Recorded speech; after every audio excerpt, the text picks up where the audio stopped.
attractions and events. The boyhood home of James Whitcomb Riley, Fortville's Pink Elephant and Tuttle's Orchard, and locally owned restaurants, many with farm-to-table fare. Hancock County Tourism and Visitor Center is proud to support programs on WIPB. In 1965, the Greenfield Banking Company merged with First National Bank of Fortville. For 55 years, GBC Bank has proudly served Fortville residents and businesses and will continue to support local efforts and community events.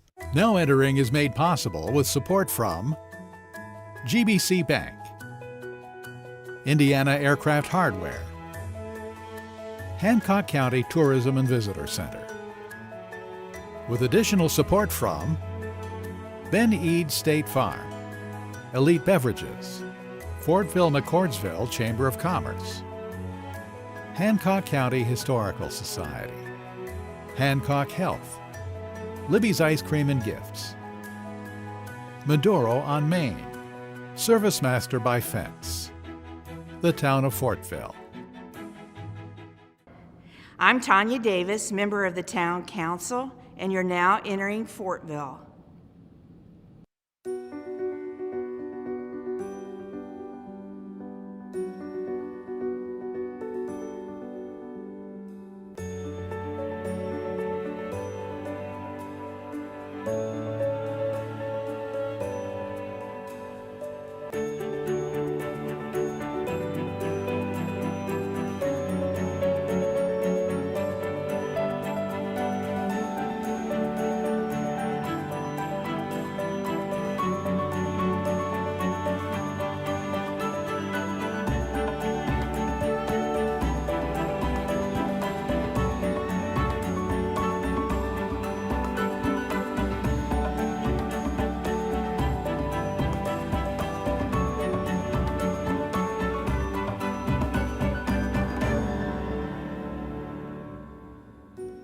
The town of Fortville sits only a half-hour drive from downtown Indianapolis.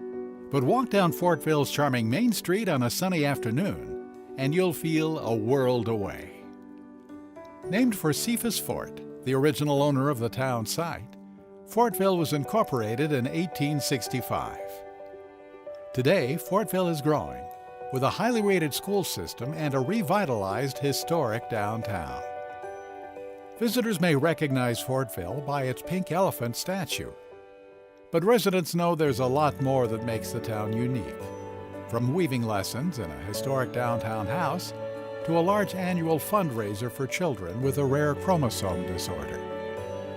You'll see Fortville's unique charm in these stories, told here by the residents themselves, through their own photos and videos. You are now entering Fortville, Indiana.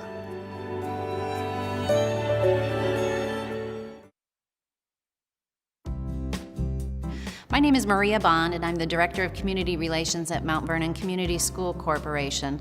And I'd like to share the growth and the leadership and the positive direction that Mount Vernon Community School Corporation is headed into the future. We actually have approximately 4,300 students in 5 schools and a preschool. We are an A-rated school district by the Indiana Department of Education. We're also K through 12 STEM certified, we were actually one of the first districts to achieve that accolade. STEM stands for Science, Technology, Engineering, and Math. And it's really an initiative to ingrain innovation within students and life sciences.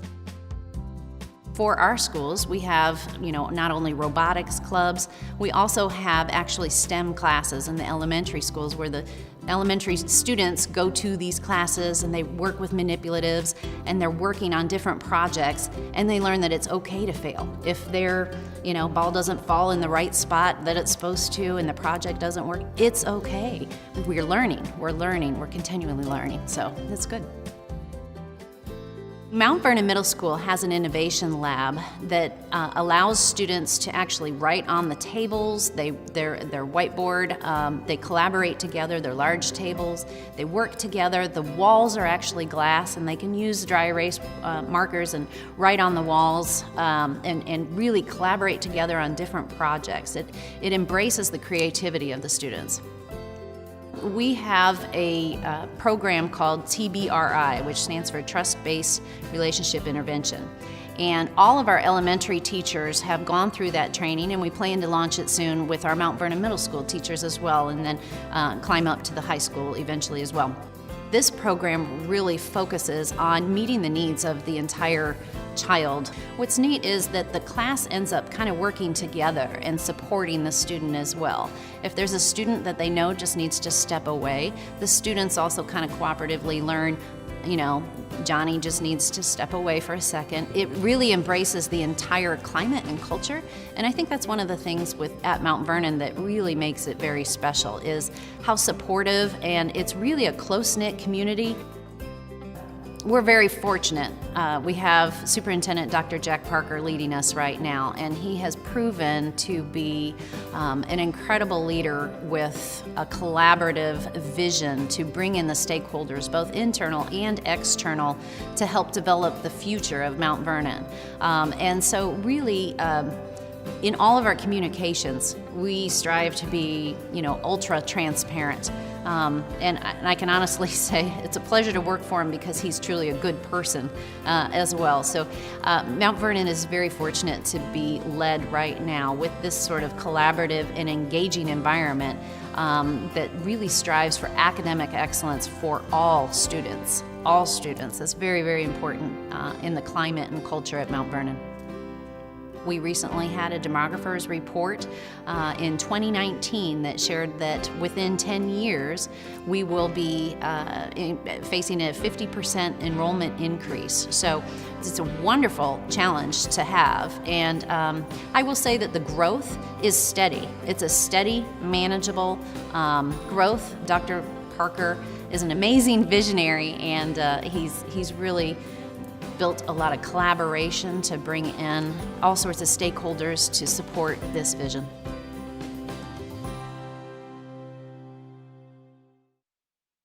I'm Shirley Lummis Arnett, and I'm here to talk about the Fortville Centennial, which was held in 1949. Everybody was ready to get out and do something fun, and the economy was beginning to pick up, and things were beginning to get back to order, so that made it very special also.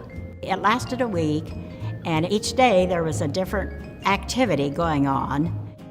My dad was in charge of the big parades on Saturday, and he worked more than a year on getting rides and vendors. I remember we went to the Marion County Fair about the summer before so he could check out vendors and the rides and things like that. So he worked very hard on that for a long time. Monday night, they had a centennial ball in the gymnasium of the high school. Skitch Henderson, which was a big band in that era, and his band were there and played the music for the centennial ball. Tuesday was Cephas Fort Day, and he was the man that founded Fortville back in 1849. And so they had a special celebration in his honor. He owned all the ground that Fortville is now on, and when they put the railroad through, he decided to divide up his ground into lots and make the town out of that, and so in his honor, they named it Fortville. We had a lot of things going on. Main Street was closed all week long. They had street dances with good music, a lot of food vendors. There was a bicycle, the kind that had a large front wheel and a small back wheel, and it was really fun to watch different fellas from the area try to ride that bike. Then we had a fella that dressed up like Uncle Sam, and he walked on stilts. He was kind of tall, so that really made him several feet up in the air. During one of the parades, the kids would decorate their bicycles and ride them. It was a fun time to be uptown for all the activities. And they had a pageant every night. It was big, and I was asked to be in the pageant along with several hundred Fortville residents.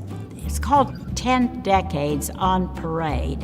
We had to dress in the clothing of the day. We had our long dresses and our bonnets. The men all had to have a beard, or was supposed to, and most of them did. And there were some places where they went into the stores. If you didn't have a beard, it cost you a dime. Then when the pageant was all over, one of the local barbers opened his barber shop, and he began to cut off all the beards for no charge. So a lot of them lined up to get their beards off. I think when it was all over, everybody felt really good because it had been such a big success. Everything went smooth, and the community response was very, very good. Many residents took part, and everybody was so happy that we had the celebration because it was so much fun. My name is Jen Stewart, and I'm here to talk about Fortville Action. Fortville Action is an Indiana Main Street organization that's dedicated to encouraging community relationships. We want to bring the community together and just help businesses host events to fill the streets of Fortville. Fortville Action was actually formed in 2011, and it was just an idea that a group of residents had. They wanted to make Fortville a better place, a prettier place for people to come in and be proud of where they are from, and to get people in and to see what we were seeing, the small town feel. So Beautification Day for Fortville Action, we host this event every year, and it's usually done around Earth Day. So we just pick a Saturday where we think everyone's gonna be available. We ask for volunteers, we get donations for flowers. We coordinate with the town. They usually provide items that we would need. So we'll go through town, we'll pick up, we'll plant flowers, spread mulch, and we do it all down Main Street. We include the park, the signs coming in and out of Fortville, and every so often, of course, things need to be spruced up a little bit, so we'll do some painting, make the signs look a little bit brighter, better. So Winterfest is probably our biggest event of the year. It happens the first weekend of December, just to get the Christmas season started. So Winterfest is a full-day event. We usually start at around noon, and it ends with the lighting of the Christmas tree that night. So during the day, we do have booths. We have vendors coming in. We do what we can to get the kids involved. We have a parade that comes in, and we also bring Santa in, of course. We have a skating rink that we just started a couple years back that we put out on the street for the kids, and they love it. It's a free event, and we're able to do that with all of our sponsors and donations. The Snowflake Princess is a huge part of Winterfest. We just got a group of girls together, asked a local studio to create a dance. They would help raise money for whatever was happening. We raise money for Shop with the Public Safety Officer, and they would just get to perform and be in the parade, and they really look forward to that every year.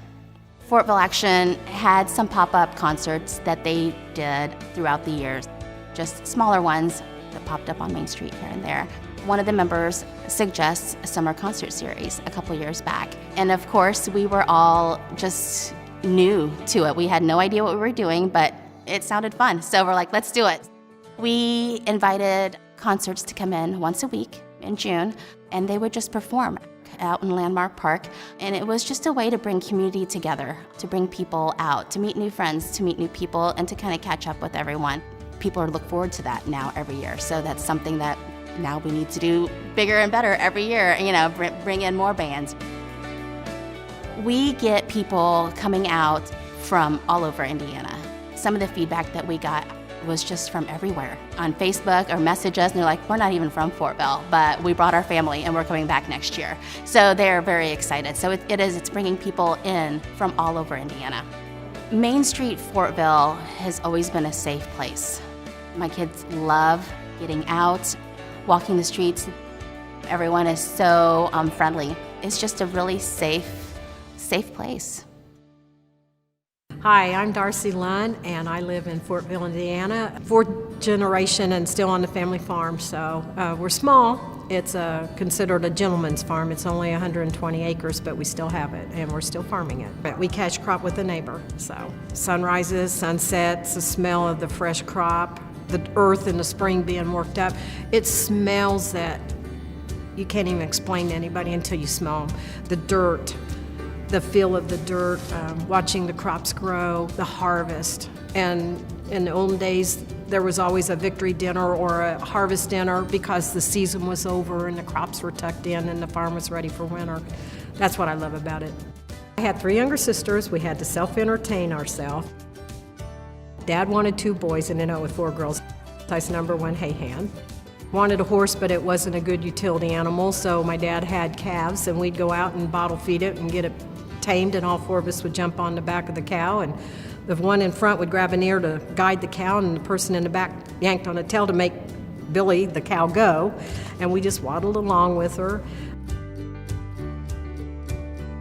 We'd play Army, and we'd go out in the garden and raid peas, and it would be our ammo, but then when you got hit, it was the medicine. We were always building forts in the apple orchard. We'd go in the barn and jump out of the hay mound in a wagon of grain, double dog daring because it was 3 stories on that very top. When you got a little older and we got our bicycles, and once you hit off the gravel road, the blacktop, it was like ride like thunder. We'd come up to town and we'd go to H's. It was a 5 and dime store with a fountain, and you always treat yourself to, I like the cherry fizz or phosphate. Oh, they were so good. And everybody knew everybody, and you go out to the park and play a little bit, and then you ride home. You had a certain time you had to be home. Everybody knew who you were. Everybody waved. You didn't dare do anything wrong. 2.5 mile ride. If Mom and Dad were on the back porch, you were in trouble, and you knew it. Farm life, we didn't have the 24/7 stores like you have now. We did a fall harvest of our livestock, and my mom and dad, my grandmother, which is my mom's mom, and us 4 girls, and we would do cattle, we would do the beef, harvest, and the pork harvest, and then the chickens. And when we did chickens, we always seemed to do a ton of them, but it was probably like 20 to 40. But you had to wait on that cold weather to come in because everything was processed outside. Well, everybody had their duty, and my duty was always the pin feathers. I hated that job. That was the nastiest job. To go back and learn like I did is non-existent, but they need to understand farmers are guardians of the planet.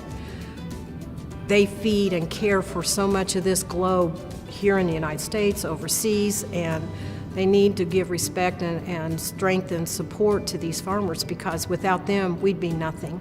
A lot of people would be awful hungry.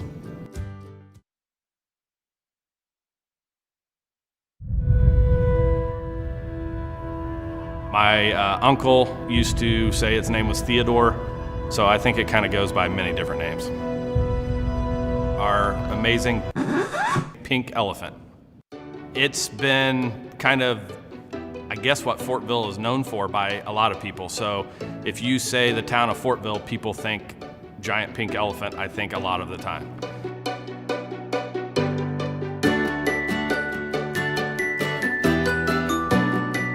My grandfather and my grandmother, Patty and Paul Dyer, bought a liquor store here in Fortville, and it was on Main Street at the time. So then about a year later, they moved it out to 67 on Broadway, where the new liquor store currently sits. And about a year later, they noticed a giant pink elephant down 67 in Lawrence at Coron's mobile home park. He rented the elephant for 3 months and got such a big hubbub about it, or a lot of comments, and people were very excited about it, so he went ahead and bought it.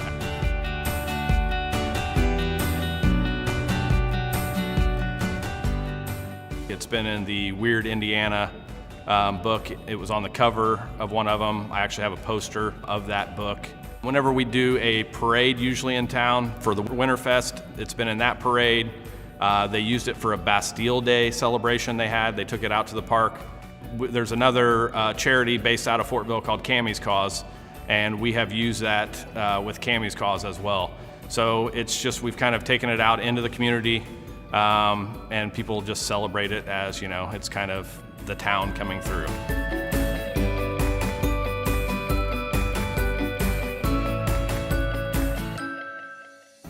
Yeah, so there have been rumors out there as far as the elephant being stolen or used as a senior prank and put on the high school. From talking to my grandparents, they insist that it's never been stolen, never been taken, you know, without permission. The glasses were stolen at one time, so my grandfather had to make a new pair for that. But other than that, it's never really been stolen. There actually is the one conspiracy theory, I guess, by my grandfather that they took the elephant to paint it one time, and when it came back, he said it had a seam down the middle of it, which he claims that they had made a mold to make other elephants. So when you see other giant pink elephants around, this was the original. Who knows whether that'll ever be proven or not, but Ray Cox, who owns it now, just had it painted a couple years ago, so it's a little brighter pink than what it was before. So the pink elephant is currently still in front of the liquor store. It's a new liquor store chain owned by Ray Cox called Elite Beverage. That was kind of a big thing on social media and everything else, was that the people in the town wanted to make sure the elephant stayed at the liquor store. So Ray made sure that they all knew it was going nowhere. After Elite opened their new location, the new store, they had a naming contest, and they had, I think, over 150 entries, or maybe more than that, but they settled on, the winner was Elatini, you know, to play off the elephant and martini thing with the martini glass, but I think a lot of people still insist on calling it whatever name that they think, you know, that they've always called it. It's kind of the landmark of the town, and whether people like, you know, the liquor store or not, they love the pink elephant. I love Fortville because people really rally around each other, and they're just crazy enough to love a giant pink elephant.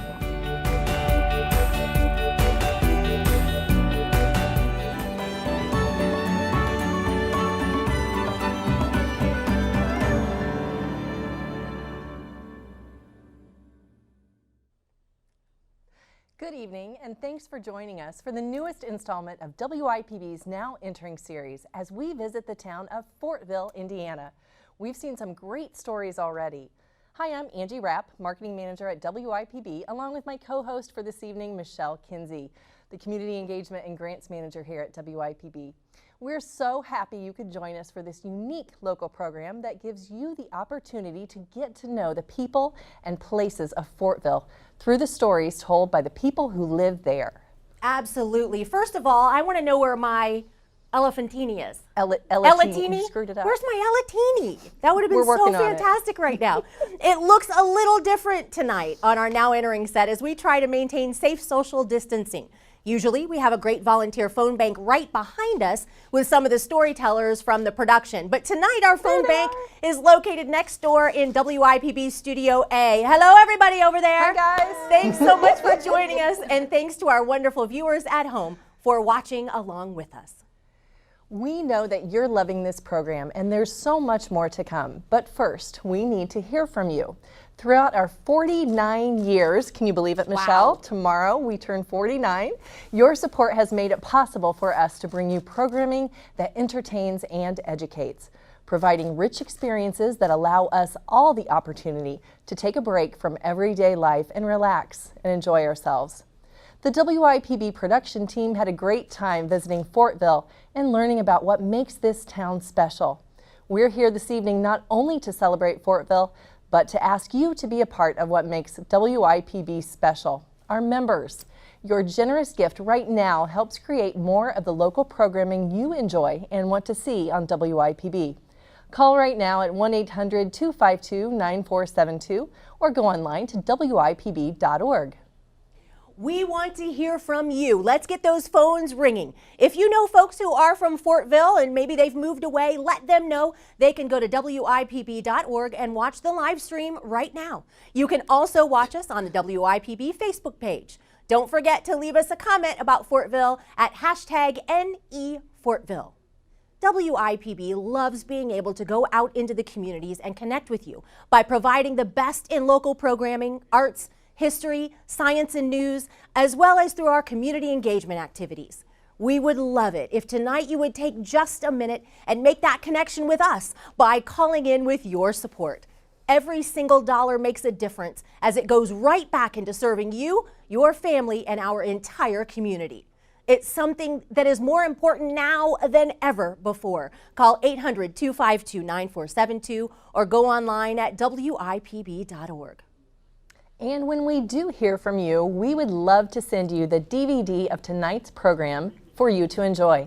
Maybe you want to send it to a friend or family member. With your gift of $60, we'll send you the Now Entering Fortville DVD.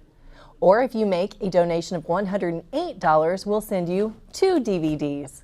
We have lots of bonus material on the DVD, including a look behind the scenes on our production day, footage not seen in the program, photos, and more. And all you have to do is call and talk to one of the phone volunteers from Fortville who are standing by. Give us a call at 800-252-9472 or go online to wipb.org and click the donate link at the top of the page. In addition to those great thank you gifts, we also have available a great benefit called Wipb Passport. With your qualifying donation, you can have access through Passport to thousands of hours of local and national PBS programming. And the great thing about it is that you can watch those programs whenever and wherever you want on your digital device. So if you'd like to get access to all the great programs offered by WIPB and PBS, go to the phone or go online and show your support. If you've been watching, you know that the stories you've seen tonight are being told by your friends and neighbors from Fortville, Indiana. They went out and shot the video, collected the photos, and then sat down with the WIPB crew and told all the stories you're enjoying this evening.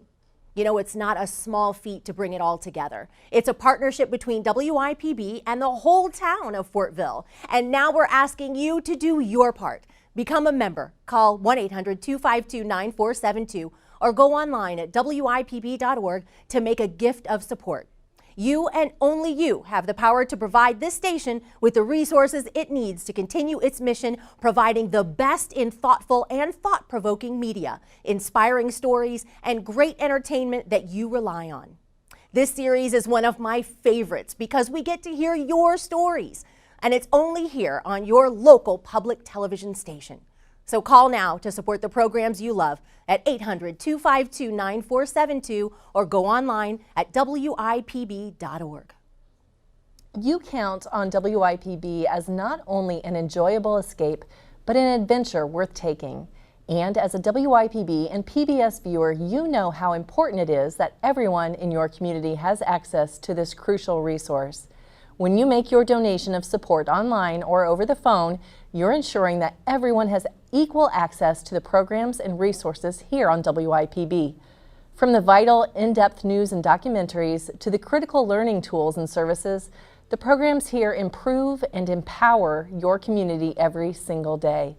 Thanks to your support, the WIPB can continue to serve you and continue to be your family's vital connection to information, education, performance, and drama.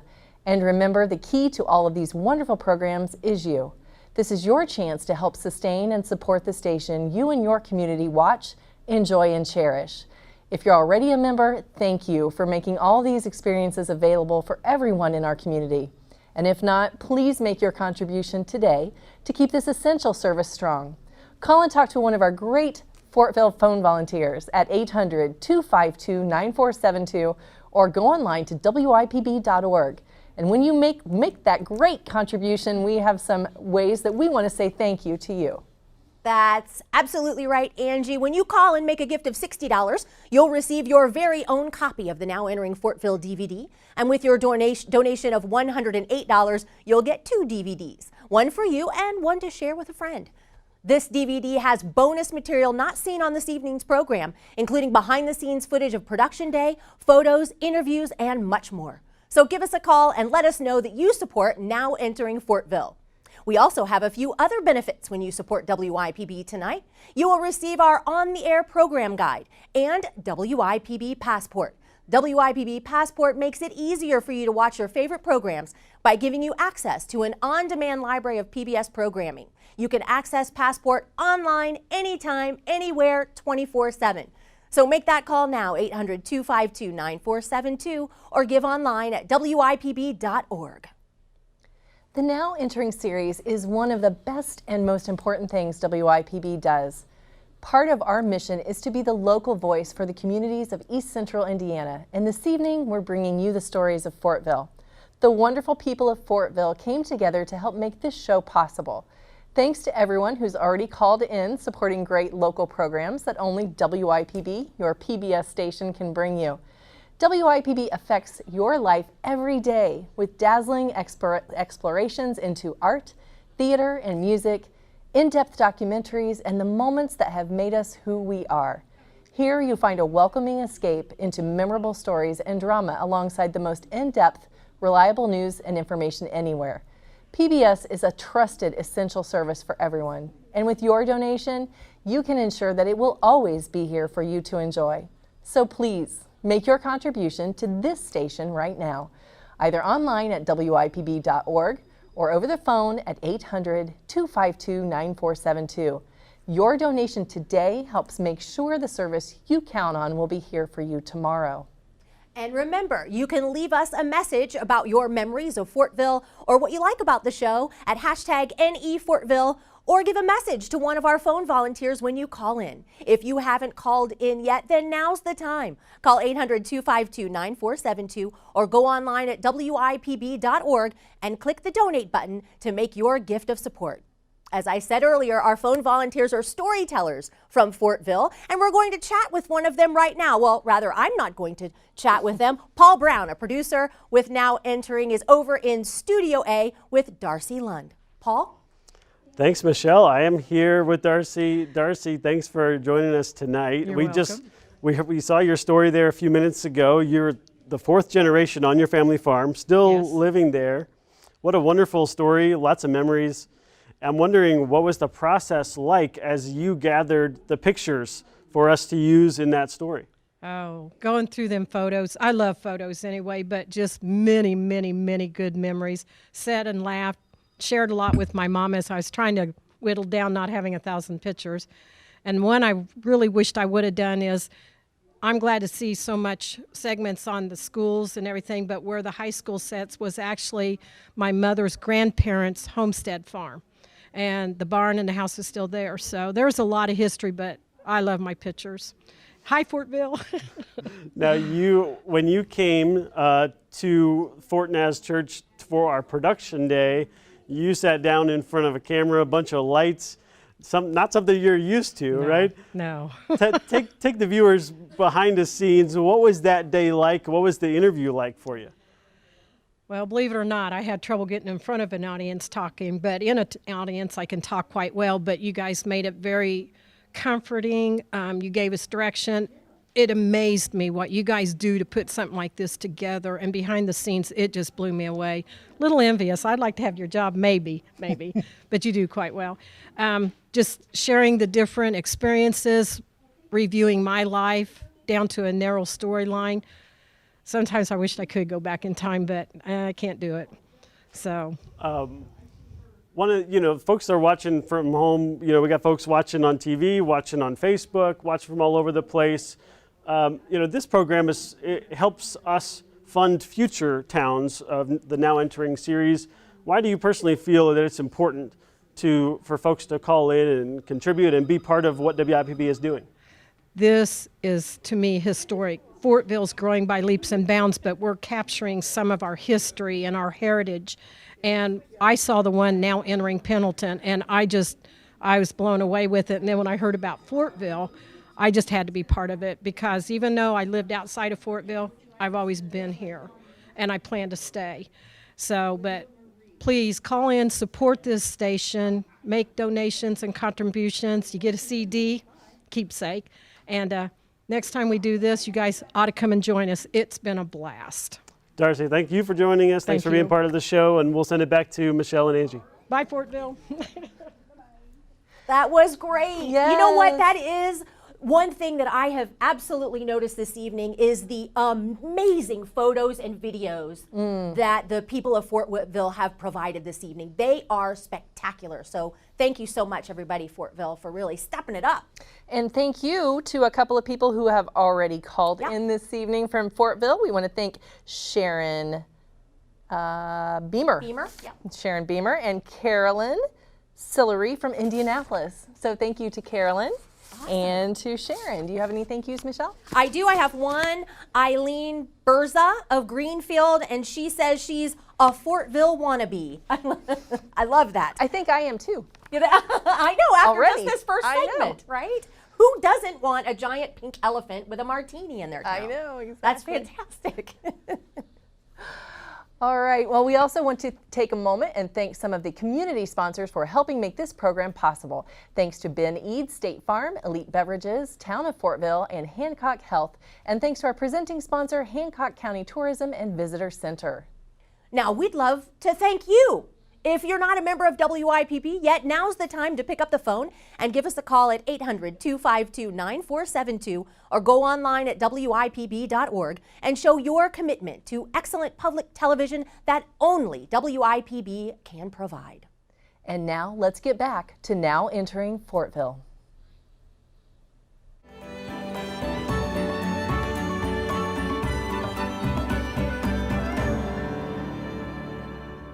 I'm Lindsay Hendricks, a native of Fortville, Indiana, and I'm here to talk to you about Main Street. I grew up in Fortville and went to Ball State University, College of Architecture, and after graduating from there, did my thesis on the redevelopment of Fortville and the Main Street area in particular. After getting out of the Army, I ended up purchasing buildings as they become available because I wanted to restore and to preserve the history of especially the Main Street area. Well, back in 1976, I purchased my first building at auction. My parents almost had a cow when they found out I had bought a building on Main Street. And my hope was that if a poor college student could buy a building and fix it up, that perhaps those that already owned buildings and had more finances than I did would do the same, so that would revitalize our downtown area back then. My vision back in 1976 when I first bought my first building was to basically bring Disney's Main Street to Fortville, Indiana. I went to work for Disney and did Epcot and the Disney Studios, and so I had that experience of how to accomplish that. So after 8 years at Disney in California, I moved back to Fortville and started implementing that dream. Back in 2012, my daughter-in-law and son and I decided to reopen what had been the Five and Dime into an ice cream parlor called Indulge. So we opened it in 2012, and then that became the catalyst for what then took place 3 or 4 years later with the opening of other restaurants and shops up and down Main Street. So it was more than just a place to get ice cream, it was a show. We were taking ideas that we had gathered in LA and from Disney, and we're creating not just a ice cream parlor, but an event, an experience.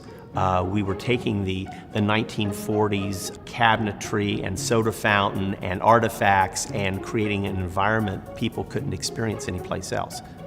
If we could have the ability of creating a Mass Avenue Arts District in the northeast donut of the Indianapolis metropolitan area, then we could draw from the areas, the people that were in the suburbs.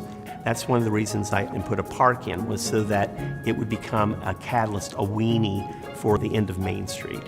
Fishers and Carmel and Pendleton and Anderson and Greenfield are coming to Fortville to experience that Main Street with the restaurants, the art galleries, the shopping. Fortville has that small town feel. It has that small town spirit of cooperation, of caring about the individual. Here, historically, everyone has been accepted in this community, and that's what makes the town so fabulous in my mind.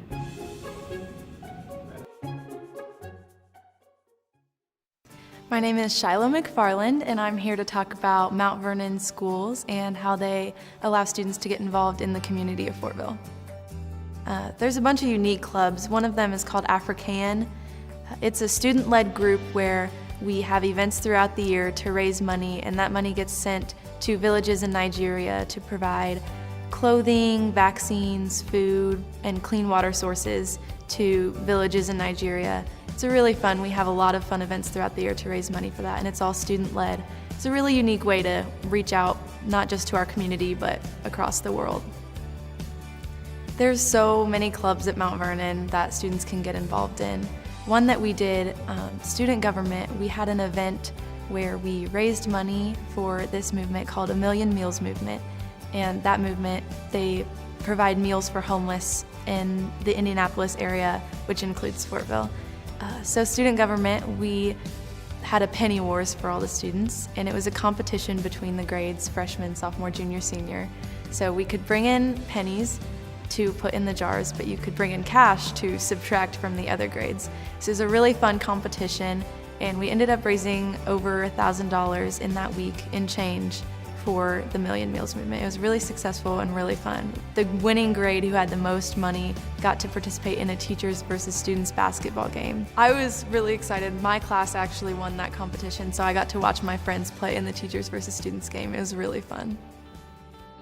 I've had a lot of opportunities to really develop leadership skills. That's another thing that Mount Vernon has given me, because I was able to be part of a Hancock County Youth Leadership Board where we went and we just did like leadership building activities and learned about how to do that. And so I've learned those skills, and now in student government I've been able to practice those skills. And so I'm actually the president of student government this year, and I'm really excited to see what we can do. We have so many opportunities to do new things this year, and I think we're going to take it in more of a community outreach direction. And I love student government. I'm really excited to see what we're going to do this year.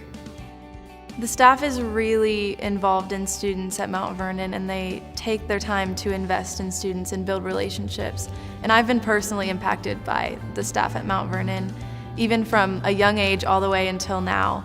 When I was in kindergarten or first grade, I had a teacher named Mrs. Halterman, and that was over 10 years ago now, but I still keep in close contact with her. I also had a teacher in 8th grade named Mrs. Solaski. She was my U.S. history teacher. And on the first day that I came home from school after having her, I knew that I wanted to be a U.S. history teacher, because just having her in that one block, she was so inspiring and so fun, and just really wanted to build relationships with the students. And I knew that that was something that I wanted to do and that I could do. She's given me some advice on being a history teacher. We've talked about colleges and what she majored in, and yeah, I've talked to her a lot about the benefits of it and the importance of being a teacher at this time. I think the size of Mount Vernon, it's definitely considered a small school in our area, I would say, but I think it's the perfect size because it's the kind of school where most people know most of the people there, and so it's really easy to remember people's names, see people in the hallway and smile, and I think it brings a pretty unifying atmosphere to the school that I am not sure we would have if we were a bigger school like some of the bigger schools in our area. The Fortville Carnegie Library was purchased with grant money from the Carnegie Foundation. It started in 1916, but it was finally opened to the public on July 3rd, 1918 by Anna Tritipo, and Anna Tritipo later went on to go to DC and go to the Library of Congress. She worked there until her retirement in 1965. When she would come back from Washington, DC, there would be pieces in the paper that says, Miss Anna Tritipo has come back to see her sister for a brief respite from being a librarian at the Library of Congress. Thelma Steers was at the Fortville Library for many years. She was there for 45 years. She was there from about 1924 to 1935, and she had a brief respite, and then she came back and worked the rest of her years there, and right when the Carnegie was about ready to close is when she decided to retire. And then there were other librarians. There was Marion Tolman. She was the children's librarian, and she was still the children's librarian when it came over to the new building, and she just retired in the early 2000s. Carnegie Library was getting a little tight, and so they decided in the 80s that it was time for a change. And Sharon Lee was the one who spearheaded it, and it was through a library grant, federal grant, that she was able to obtain enough monies to get a new building. And they used the Eckhoff Trucking Building, which is where the library now sits, and they added on to the front. Once that was all complete, they opened it up to the people in 1986. And then Richard Bell came on the scene in 1993, and he worked there for about 25 years. Not as long as Thelma Steers with her 45, but he kept the library going.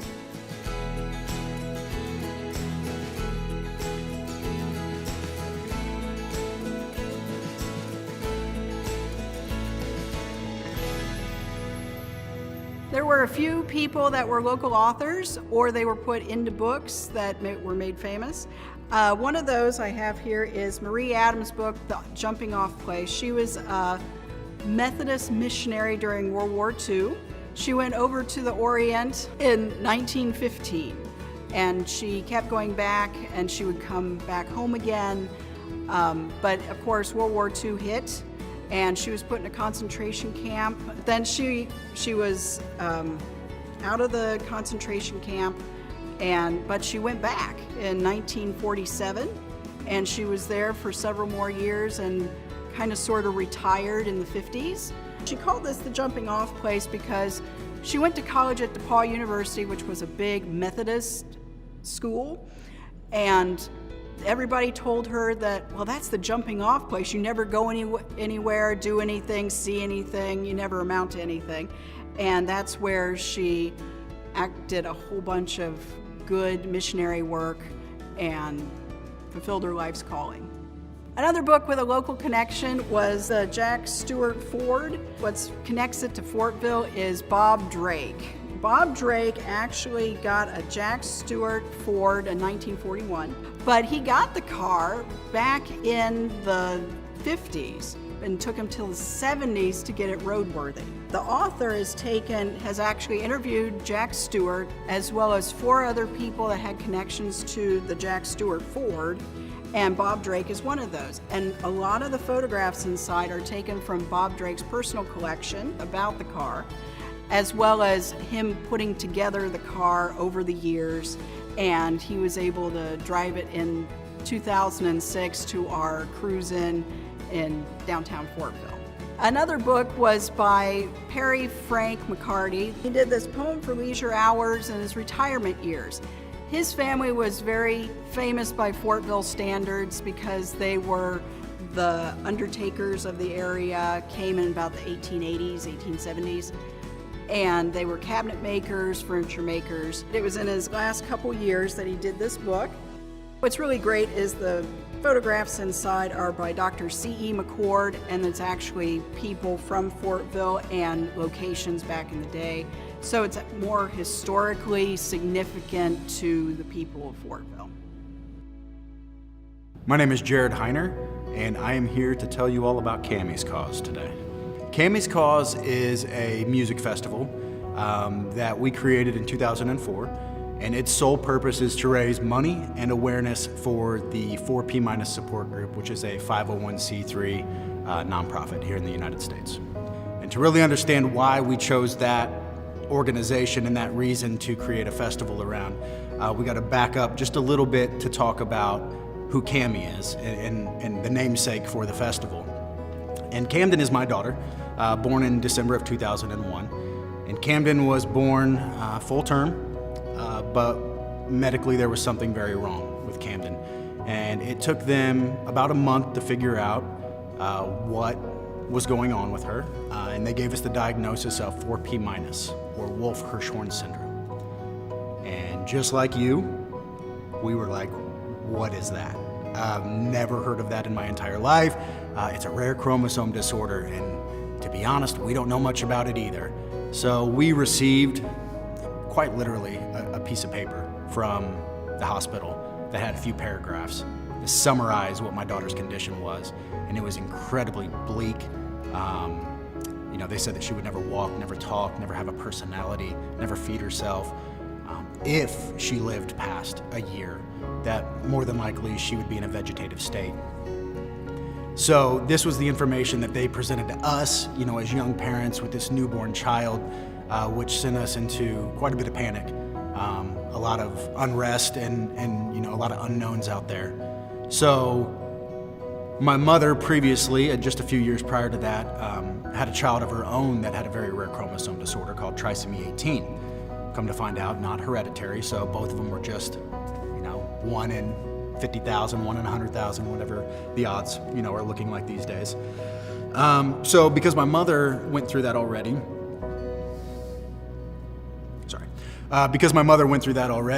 she was in connection with a support group called SOFT, and this was for families of trisomies. So because of her connections to SOFT, she found the 4P- support group after my daughter was born. So through my mother, we found this, and it was all on an email server. So yeah, it's like 2002, pre-chat rooms and everything like that. We couldn't get on Facebook, didn't exist. MySpace wasn't even there, probably. But it was an email server, and there were 100+ families that were in it. So you'd ask a question about your child and fire it off, and it'd go to all 150 people, and then people would start emailing back, and they'd tell you about their child and what they're going through. So through this organization, we found out that there's a lot more hope out there than what we were told by the medical community. And to no fault of their own, they just didn't know. I, of course, was very grateful for all of the information that they gave. It was vital in us being able to bring up Cam in a suitable environment that really played to her strengths, and we knew to get her into therapies and get her into horseback riding, which actually taught her how to walk with hippotherapy. So because of the families giving us all this information, we were able to go down all these paths. So fast forward a year or two, and other than telling these families thank you and thank you and thank you over and over again, I was like, there's got to be something more that we can do. What's something I can do? I can play music, and I've got a bunch of friends that are really good at playing music. They're better than I am, so let's see if they'll get together and we just put on a little concert and we'll raise some money. So we did it pretty hastily, put together this little event out at the American Legion Park on 13, right outside of Fortville. And we brought in about 6 bands. And at the end of everything, we were sitting at about $1,000 that we had raised. Now, to put that in context, the support group was bringing in about $600 to $800 a year annually with their membership dues. Year 2 rolls around, and now we raised $2,000 on the second year. And it's like, okay, maybe we have something here. So now we're in 2005, right? 2006 hits, we try it again for a 3rd year, and now we raised $3,000. And it's like, okay, we're gonna keep, raising our funding up by $1,000 every year, then it's kind of worth it. Now we've got 3 years worth of income that we can give to them from one event. I think it was at that point where we realized that we had something that people actually enjoyed, something that people actually believed in, and something that people wanted to help with. 2019, we had 14 bands. We scaled back because we did a 1-day event. And we were north of, I think we were around 60,000 that we probably raised just last year. And this was our first year doing a Cammy's Cause last year. It was the first one where we didn't charge admission. So in the early stages of Cammy's Cause, it would be free. It was like you just pay for parking. So fit as many people as you can into your car. You're paying $5 to park it, and then you guys come out here, bring your own coolers, camp out, have a blast. So we went admission free. And that was kind of a worry. Admission ticket sales was always a pretty big part of our income. So to see us hit and actually go above what we had raised in previous years without ticket sales, let me know that, again, we'd made the right move in making this free to the public and opening it up to everybody, free of charge, to where they can come in and just donate. Right now, we usually operate between, I would say, day of event, 75 to 100 volunteers. That will come in and help us out with the entire event. So doing it in Fortville in 2019, we did it on Main Street. And that was really cool, after going out to Hoosier Park and having them help us out so much in 2018, and then to be able to bring it back home to 2019 on Main Street, which we had never done before, was awesome. Cammy's Cause became a weekend where these families would come to Indiana, and these kids were like the actual rock stars. Like, we had a lot of really, really great musicians, and we always do at Cammy's Cause, but the kids were the focus. They were the rock stars. You had these musicians getting off stage, getting pictures with them, like asking to get pictures with the kids, and it was so cool to see that relief from the moms and the dads, that they found a place in Fortville, Indiana, where their kids were loved for exactly who they were. And nobody tried to make them different. Nobody tried to look away, you know, or not ask questions. It became a place of almost healing, you know. You go through years of scrutiny or public opinion. So to be able to find a nest, you know, a home where you can be yourself and everybody loves you for it, that was a pretty cool thing to create.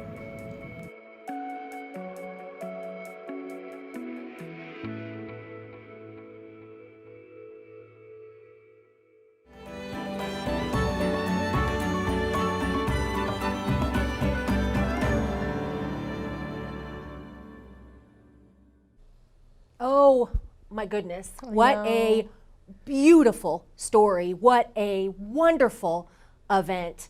That was fantastic. I'm sure you're feeling the same way Angie and I are feeling right now. That was very emotional. Look, this is a very different time for all of us. As you can see with, you know, how you're looking at Angie and I right now with social distancing and whatnot, it has been a very different year for everyone. But I can't tell you how wonderful it is that the WIPB team and the people of Fortville came together to still produce this program that you're watching this evening, and it has been phenomenal. So thank you again to everyone involved. Hi, I'm Michelle Kinsey along with Angie Rapp, and we're taking a quick break from the program. Thanks for joining us this evening for Now Entering Fortville, the most recent installment in WIPB's Now Entering series.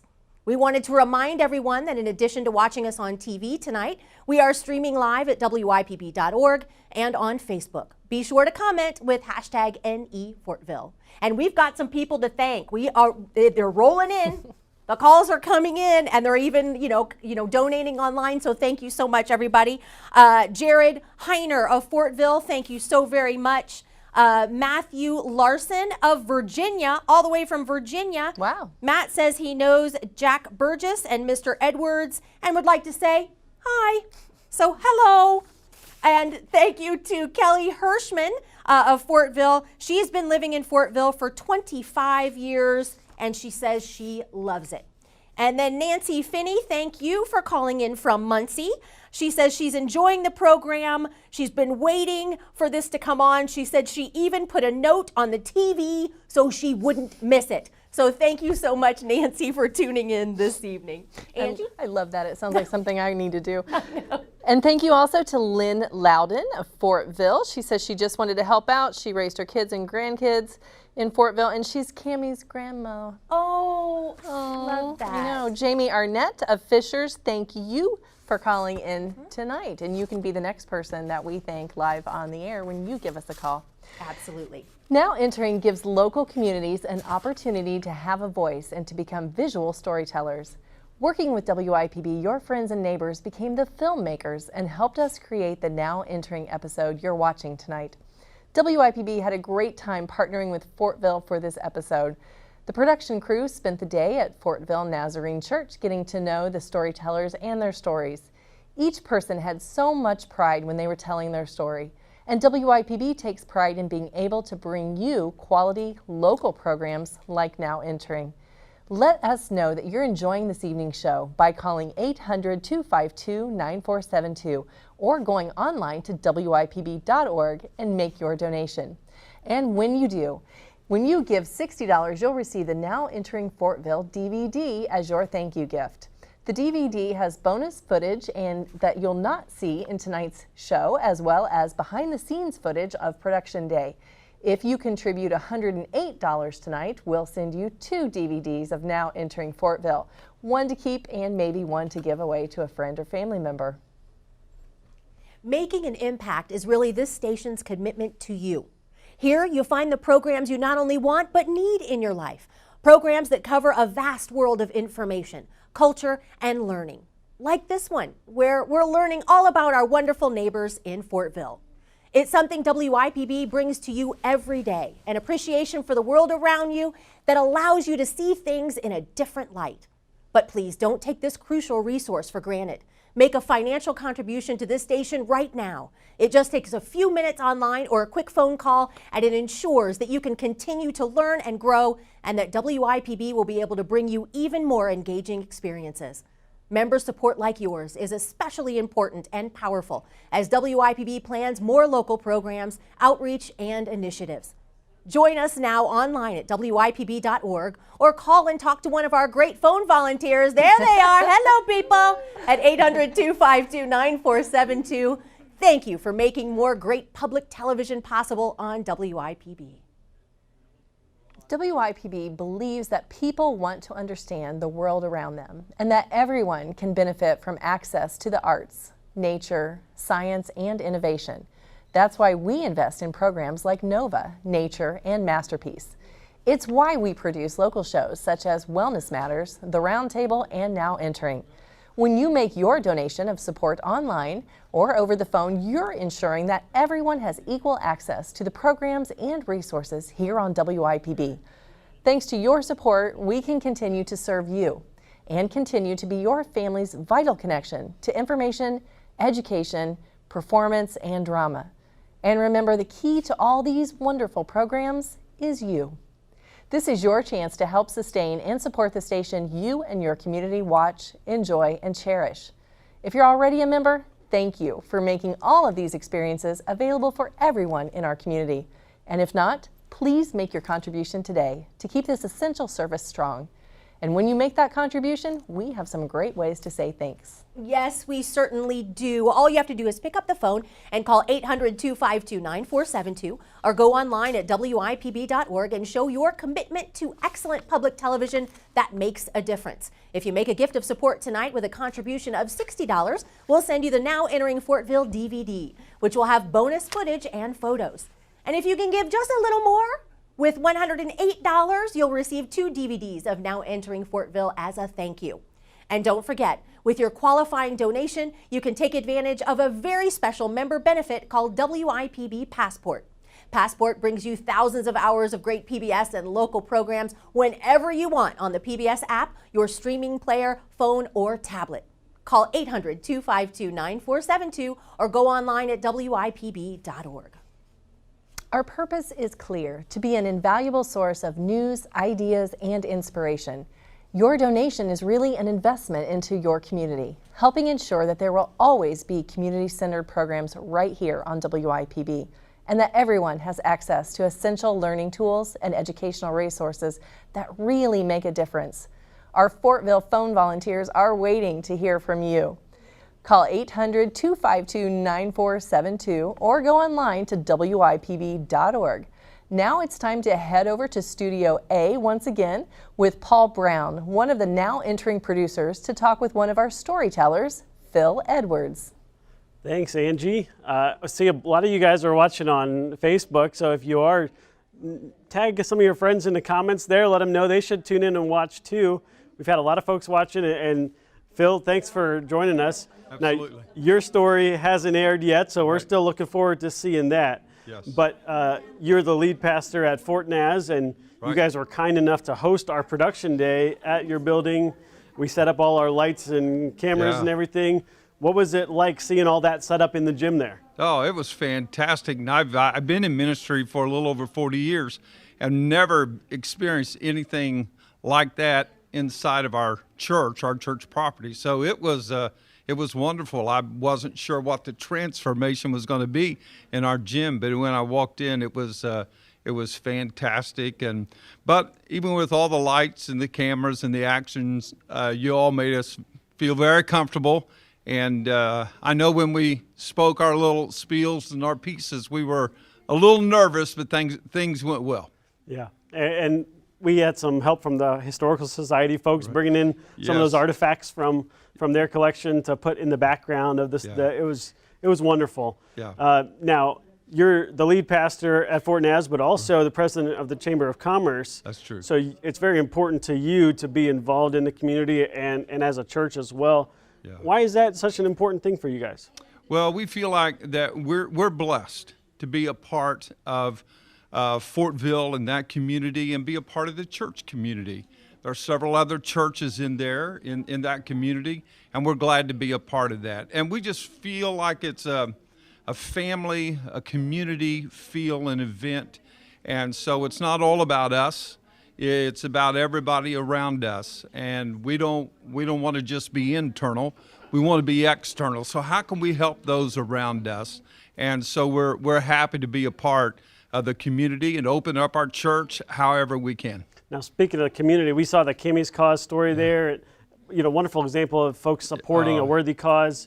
And I wonder, what's your thought about WIPB and folks calling in to support the mission of WIPB and public television in the area? Oh, I think it's wonderful. And if a store like Cammie's Cause won't touch a heart, then I'm not sure what will. But what a wonderful story.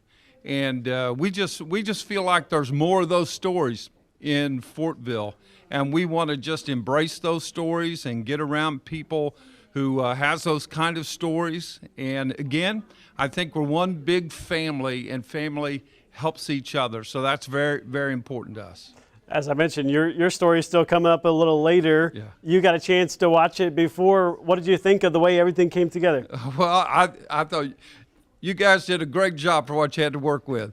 But I was very pleased, yeah. Wonderful. Well, thanks, Phil. Appreciate you joining us tonight. Likewise. We'll send it back over to Angie and Michelle. Thanks, Paul and Phil. Remember, we're also streaming live, so if you have friends or family that don't live in our viewing area, they can watch us online at wipb.org or on our Facebook page.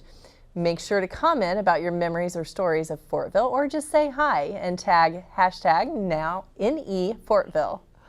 The crew spent a day in Fortville interviewing the storytellers. Community members collected photos and videos, and the production staff at WIPB put it all together. It truly was a community effort, and we want you to be a part of what keeps programs like this on WIPB.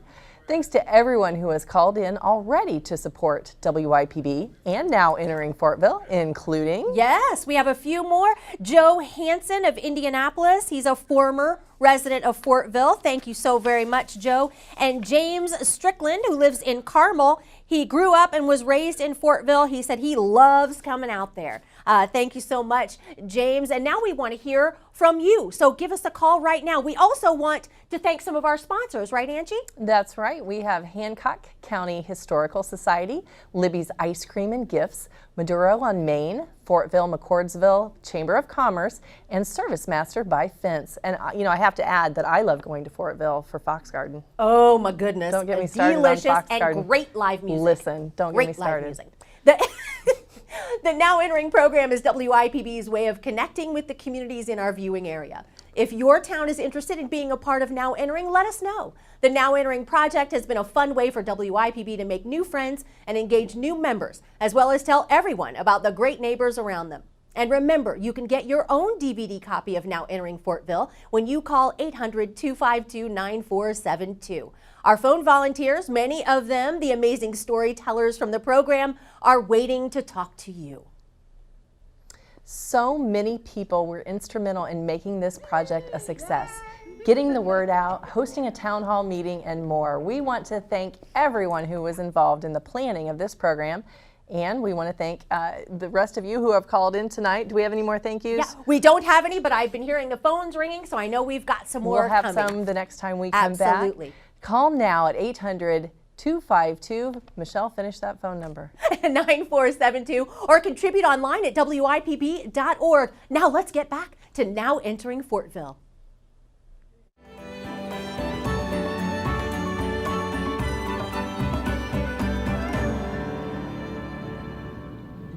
My name's Madonna Downing, and I'm the oldest daughter of Mid and Don Downing of Downing's Restaurant in Fortville. I have two sisters, Dixie and Debbie. We occasionally worked at the restaurant. We started out washing dishes, but when we were older and of age, we were waiting tables, helped them wait tables, and worked the bar, worked the cash register, just when as a fill-in. Downing's is located on at 218 South Main Street. It's a three-story building. The first floor was the restaurant area, the restaurant and the kitchen, all the coolers, the food storage, the beer storage. And the second floor was a 9-room hotel with 1 community bathroom.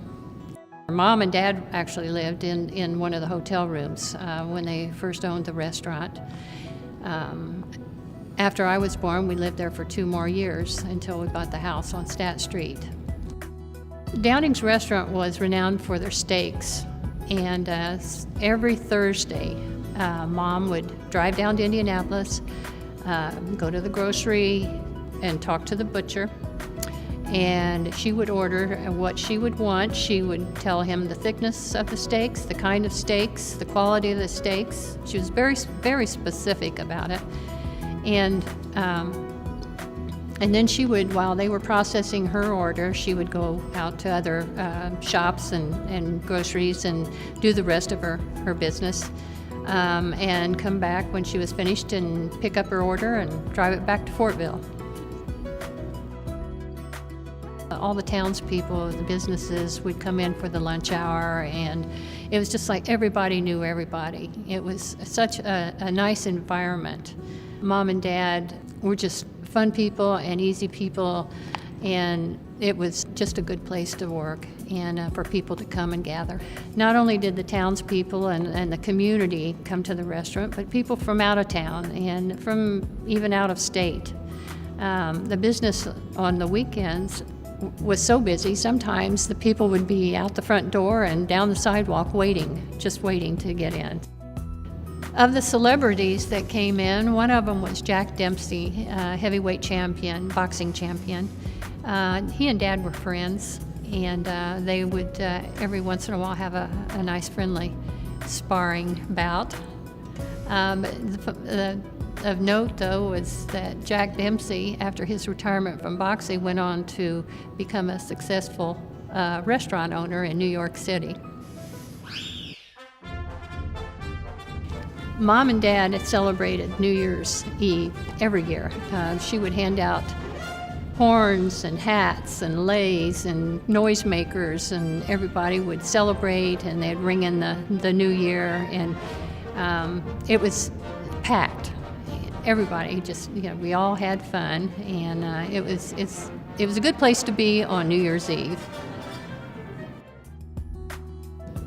The restaurant was a 24/7 job.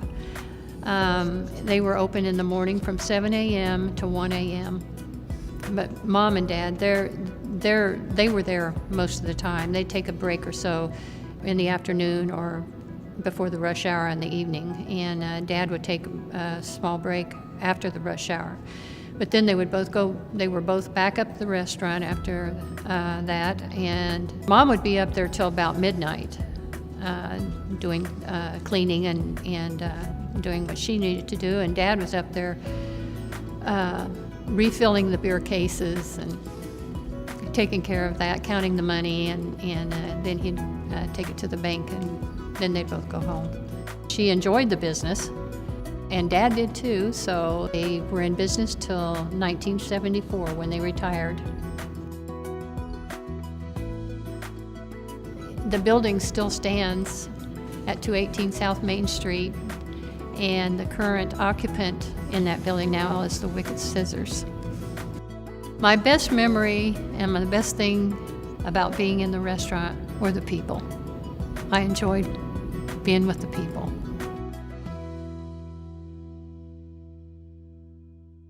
My name is Jessica Doherty. I'm a high ability teacher and the district coordinator for Mount Vernon Community Schools. About 6 years ago, my family moved here. My husband had worked for a year as the varsity basketball coach and high school English teacher, and while we were living in Indianapolis, and I was teaching there, and we had 3 small children. And when we first moved, my son had already been or previously identified in the high ability program in his school, and so when we first moved, I started volunteering and working in the classroom. I was kind of taking a year to get our family settled, and so I kind of went out on a limb and talked to the then principal and a teacher at the building and asked, would you sponsor me per se with the Education Foundation in writing a grant for a pilot program? And so we wrote a grant, and the then time president of the Education Foundation, Barry Stadler, was very much on board with trying to get that going, so they approved it. And I began just a morning reading program that I would come into the classrooms, and I would pull the students that at that time had already been identified by teacher recommendation.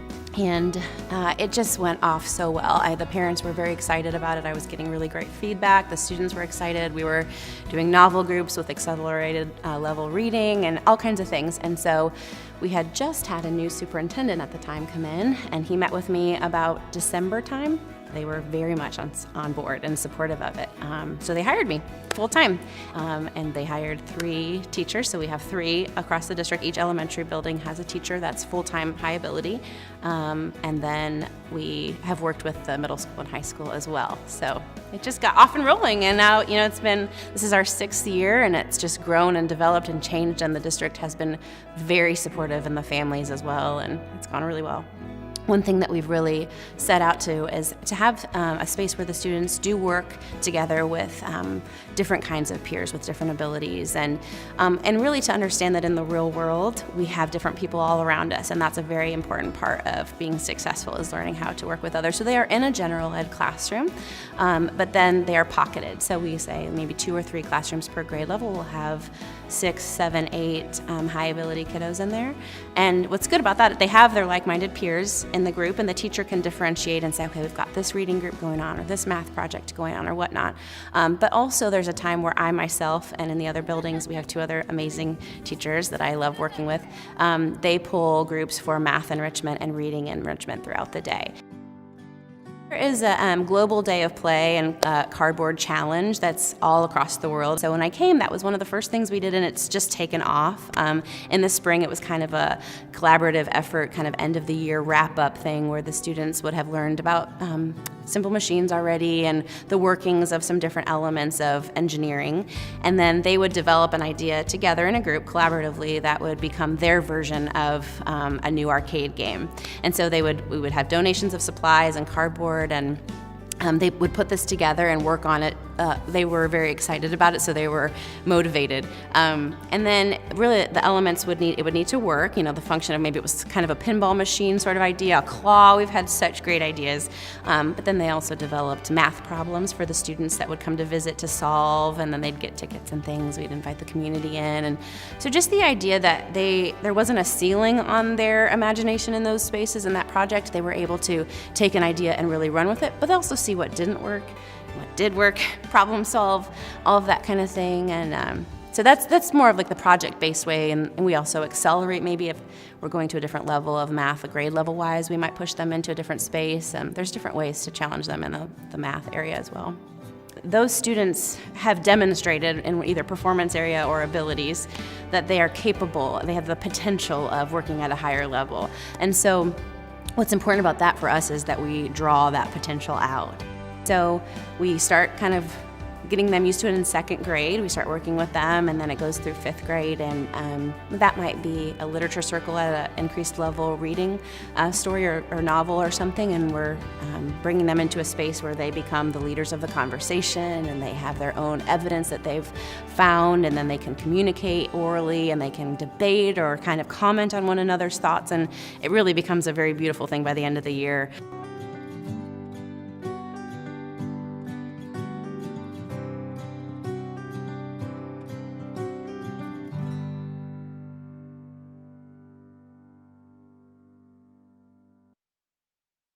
I'm Ben Eads, and I'm here to talk about opening up a new business in Fortville. I grew up 10 minutes outside of Fortville, and it was kind of always the smaller town. I grew up in Pendleton. Then ended up going to college at Anderson University, so still not too far away. Then after college, getting involved with State Farm, and so I was presented with 6 different towns that I could look at opening up my agency. And so after going through all the different towns, kind of revisited Fortville. And from what I knew back from growing up to now, it seemed like almost a completely different town. Opening up my new office, it's been fantastic. The other business owners have stopped by to welcome us, have stopped by to see if they can help out in any way, have really just shown the benefits of that small town community. Even though it's a growing town, it still has that one-on-one personal feel. I think it's very easy as a business owner to get involved with the more community aspect of the town. Whether it's one of the firework festival that they have every year, whether it's music festivals, it's just a fun atmosphere to be a part of. And the different businesses will put on different kind of community events. You know, every Monday night they're doing over the summer, there's a cruise-in. You know, so it's a way to just interact with, engage with the community in a different way. And not that I'm trying to earn your business, but I really want to get to know you and be a part of this community. The future growth of Fortville, it's very important in how they engage with, interact with new businesses. You know, it's very welcoming for families. There's parks, there's a lot of things to do around the town, but as it grows, you know, one of the needs of a town is to have businesses available. And I think one of the things I've noticed being a new business in Fortville is that the town is very welcoming.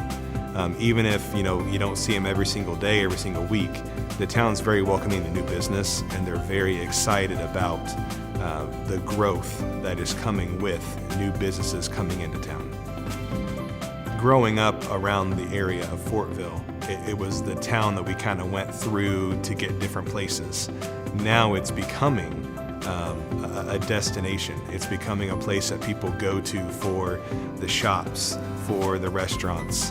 I'm hoping in the next few years, in 5 to 10 years, that our office is more known, very intricate to things that are happening in town. And I hope to see that, you know, that we continue the mindset that I experienced as a new business in Fortville, that we're very welcoming, we're encouraging for new businesses, and we become a destination for those entrepreneurs that want to set up their business, their dream. They think of Fortville, and they want to be here, and they want to be a part.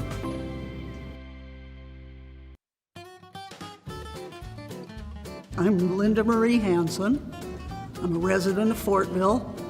I came here 6 years ago, and I opened a weaving school and studio space. When I was a junior in college in Georgia, my family moved here with all my younger siblings. So I've been exposed to Fortville through visits to my family for many years. I retired from federal service in 2014 and came to Fortville looking for a house. And I found what is now a 104-year-old, what I call grand dam of a house. It's a fabulous house, all this oak inside, perfect setting for old-time weaving looms. So in February of 2015, I had my first student in the studio, and I've had individual classes and group classes ever since then. When students take a beginner class from me on a large mechanical loom, I provide all the yarn. I also have some fun party-type classes, weave and wine, sip on wine on a Sunday afternoon. I get things like bridal parties or mother and daughters, but they'll each make a scarf in a 4-hour afternoon while they're gossiping and eating snacks and maybe sipping wine. I make house calls just to help people out who have their own loom at their own house, but maybe they got stuck with something. But one unique feature of my studio is I provide studio space and time. They can come and use my equipment, my brain, my books. My mother taught me to sew when I was an itty-bitty kid, and she bought me one of those potholder looms that you put the little loops on it. I loved doing things with my hands and creating, and I especially was prone to making things with thread, yarn, buttons, cloth. Right after I graduated from college with a degree in art, a friend gave me a small loom, and the passion just bloomed. since then. And that was right after college. And now I'm almost 70. So all these years, I've been weaving. I've been reading about weaving or acquiring looms or yarns or writing a lesson plan or taking pictures of weavings or setting up a loom or sitting at it weaving every day since I was 22 years old. It's all about the creation.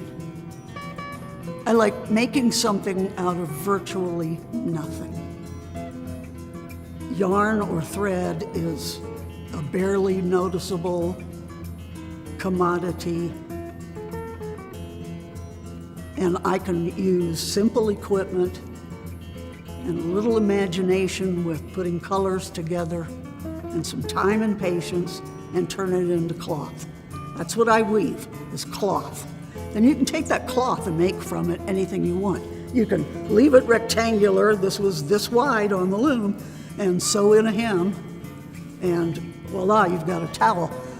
I have cut my fabric and sewn overcoats for members of my family. I've sewn cloth into bags, into pillows. I make rugs, but it's all cloth. You know, think about it, if it weren't for weaving, we'd all be wearing fig leaves. I have enjoyed the bond of meeting other weavers or turning somebody into a weaver and then really enjoying their company. I've exposed about 500 people to weaving. Sometimes I'm just exposing somebody and they don't ever come back. They don't ever purchase their own loom. They don't stick with it as a craft or a hobby. And that's okay, they gave it a try. They came to understand better and appreciate better the fabrics that they buy or what you can do with weaving. I had 4 women arrange just 2 years ago to come in from Iowa and Minnesota. And I found them all spots to spend the night. They stayed for 4 days and they each walked away with a completed woven object. So I could say I have people all the way from Minnesota. But they come here to my studio from Knightstown, Fruitland, Henry County, Shelby County, Madison, Hamilton, Marion County. I enjoy it. I'm making friends. I'm making weavers.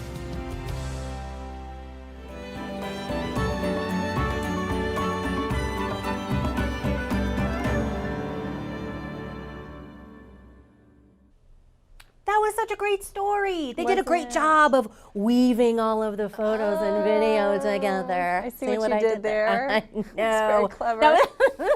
And again, that's just one of the fantastic stories coming out of Fortville this evening. Thanks so much for joining us for Now Entering Fortville. I'm Michelle Kinsey along with Angie Rapp, and we're coming to you from the WIPB studios on the campus of Ball State University. It has been great celebrating the stories of Fortville this evening. We cannot thank the people of Fortville enough for participating in this series. It's the stories of your friends and neighbors coming to life on screen. And next door in Studio A on our phone bank, we have some of your friends and neighbors, the residents and storytellers of Fortville, taking your calls of support. And we want to take a minute right now and thank those of you who have called in with your gift to WIPB. And Michelle, the first one I have is from Ryan Snyder. He says hi to Spencer and Jack. They're on our phone bank over there. Spencer, who I love from Fox Garden. And Ryan says he appreciates WIPB highlighting small communities, and we are happy to do so. Love it. And then I have Cindy Skyver from Lynn, Indiana. She's giving in memory of her cousin Helen Davis, a longtime Mount Vernon school teacher. So thank you for that lovely gift. And she said she's enjoying the program very much. Her mother was a PBS reporter decades ago. Oh, wow. That's very cool. And she very much enjoyed Now Entering Winchester, as did we. Oh, nice. And Denisa Lane from McCordsville. Thank you so much for calling in this evening. All right, I have some as well. Debbie Lyon from Muncie. She called in. She's originally from Fortville. Her parents were the owners of Downing Restaurant in Fortville. Thank you so much, Debbie. Charles Sandlin in Anderson. Thank you so much for taking the time to call in. And here's an interesting one. I don't think we've ever had one quite like this before, Angie. John Jenkins of Indianapolis has called in honor of Bob the Caribou. Who's Bob the Caribou, you might be wondering? Well, he's the finest piece of taxidermy in Fortville. There you go, only in Fortville. That is a now entering first. I can confirm. It is indeed. Please keep posting your comments. We love hearing from you. And if you have friends or family members who can't watch the show on TV, we're streaming the show live on wipb.org and Facebook. We are here tonight sharing the stories, of course, of Fortville. Stories that can only be told by your local PBS station, WIPB. Help support the station that brings you such powerful local storytelling by making a contribution right now. Your financial support, no matter the amount, really does make a difference. 800-252-9472. And when you call in with your gift of $60, we'll send you the Now Entering Fortville DVD as a thank you. Or if you can give a little more with a gift of $108, we'll send you 2 DVDs as your thank you gift. One for you and one for a friend. There's bonus material on the DVD that you won't see on tonight's broadcast, including a look behind the scenes of production day and from the WIPB studios, as well as photos, interviews, and more. All you have to do is call us and talk to one of the volunteers. 800-252-9472 or online at wipb.org. And with your contribution, you can take advantage of my favorite member benefit. It's called PBS Passport. Passport brings you thousands of hours of great PBS and local programs wherever you want on the PBS app, your streaming player, phone, or tablet. We've talked to a couple of the storytellers tonight, and I think we have one more ready to go in Studio A with Paul to tell us more about their experience working on Now Entering Fortville. Paul? Thanks, Angie. I'm here with Linda Marie Hanson, our weaving expert that we met in the last segment. Linda Marie, you retired to Fortville, and you're living and working right there near Main Street. What makes Fortville and the Main Street area such a unique place? Oh boy, big loaded question. I love the people. I have loved the people ever since all my little visits, and my visits used to be a quick little weekend, and pretty soon they turned into weeks, and I knew that I was going to wind up in Fortville. Since I moved there and opened up my studio, I found myself way back in the beginning walking Main Street sidewalks down to all the shops in the central shopping area, and I introduced myself every day to 2 or 3 shop owners. I gave them business cards. I just chatted with them about what I do, and I got to know them, and they got to know me, and then I could go shopping in their store months later, and they'd call me by name, and that's never going to happen in a big city. I moved from Denver. That kind of stuff doesn't happen in Denver. 20 years I went to the same pharmacy. They never knew who I was. But you go into shops in Fortville, and they treat you like you've been a part of their family forever. And I love that feeling. Yeah. Now, when we put together this show, part of what makes it so unique is that you guys give us pictures and videos to make the story. Now, for you, you borrowed one of our video cameras, and in the story there, we weaved in, as Michelle mentioned earlier, we weaved in the videos that you filmed in your own studio there. What was it like for you to be filming the behind the scenes there for us? Oh, kind of terrifying. I'm really thankful you guys edited out all the sound, because a lot of times I'm taking pictures of one of my students doing some step, and the student is saying, am I doing it right? And I'm, yeah, it doesn't matter, just fake it. It doesn't matter that you're really using yellow yarn. Do the blue yarn right now, and they would do whatever step they were doing. And I'm just telling them, don't worry about it. Thank God you edited all that stuff out. I also really didn't understand what I was doing with the camera. And when I was gathering still shots, even that was a little tricky because you said you preferred landscape. Yeah. And I think I always hold my cell phone portrait. Right, right.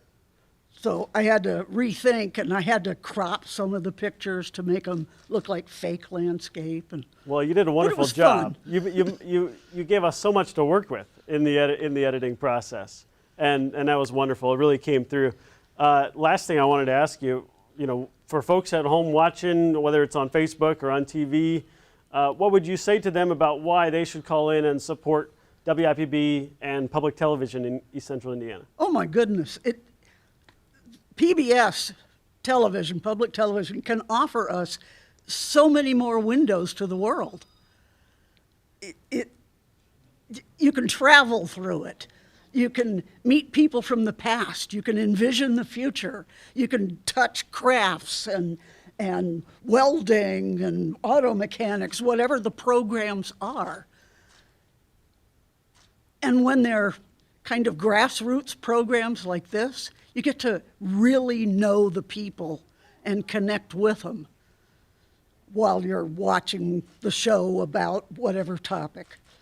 I like the variety, but nothing happens free. I like the commercial freeness of it. So yeah, support PBS programs and call in on this one. Absolutely. Well, Linda Marie, we've enjoyed getting to know you through the program. Thanks for talking with us tonight. Thank you. And we'll send it back over to Angie and Michelle. Thanks, Paul and Linda Marie. Not only is Linda Marie a great Fortville resident, she's a great spokesperson for PBS. I think we need to sign her up and get her on the payroll here at WIPB. Thank you so much, Linda. That was wonderful. Now is the perfect time for you to call in and support WIPB and Now Entering Fortville. If you give a gift of $60, you'll receive your very own copy of the DVD Now Entering Fortville as a thank you. Or for a contribution of $108, you'll receive 2 DVDs, one for yourself and one you can give as a gift. The DVD has bonus footage that didn't make it in the show tonight, as well as some behind-the-scenes footage of production day and footage from the WIPB studio. All you have to do is call 800-252-9472 or go online to wipb.org. WIPB believes in making the communities we serve better. We do this through our community engagement activities and local programming. The Now Entering series gives us the opportunity to visit and learn more about what makes each of your hometowns unique. We met some new friends in Fortville in the process, and some of them have joined us on the phone bank tonight. They're waiting to hear from you right now. They've been great, so keep those phones ringing and let us know you value WIPB and what we bring to you and your family each and every day. Call 800-252-9472 right now or go online to wipb.org. And thanks so much to everyone who's already called in tonight. And I think Michelle has a few more people to thank right now. We do indeed, Angie. We have a few more. Richie Lindemood in Edinburgh. Calling from Edinburgh. Family has been a part of Fortville since Cephas Fort. And then this is circled and like exclamation points around it. He wanted to make sure we say this. He wants to say he just called for a couple of DVDs and he's enjoying the show. Awesome. Thank you so much, Richie. And also Netta Cake. I hope I'm pronouncing that correctly, Netta, in Fishers. Thank you so much for giving us a call this evening. Now, if you haven't heard your name yet, it's because you haven't called in. So we would love for you to give us a call right now or go online to wipb.org. We also want to thank our premier presenting sponsors, GBC Bank, Greenfield Banking, and Indiana Aircraft Hardware. Indiana Aircraft Hardware, a commercial and military component manufacturer in the aerospace industry, is a veteran-owned business located in Fortville, Indiana. Established in 1976, Indiana Aircraft Hardware is proud to support Fortville businesses and community projects. In 1965, the Greenfield Banking Company merged with First National Bank of Fortville. For 55 years, GBC Bank has proudly served Fortville residents and businesses and will continue to support local efforts and community events. Thanks to the support of sponsors like GBC Bank and Indiana Aircraft Hardware and WIPB viewers like you, we can continue to bring a world of information, education, entertainment, and wonder into your home. Now let's get back to Now Entering Fortville.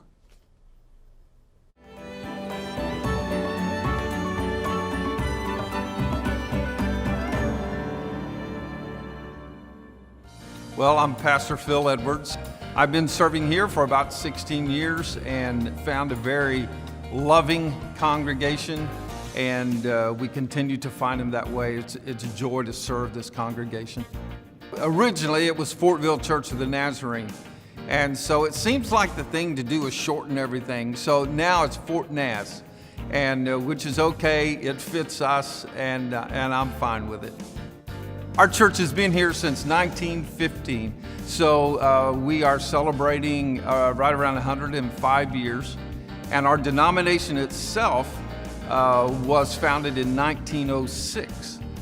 In the mid-70s, they purchased about 9 acres of where we are now and built one structure, and then came back 4 years later and built a sanctuary. And so we've been here in this location since about 1980.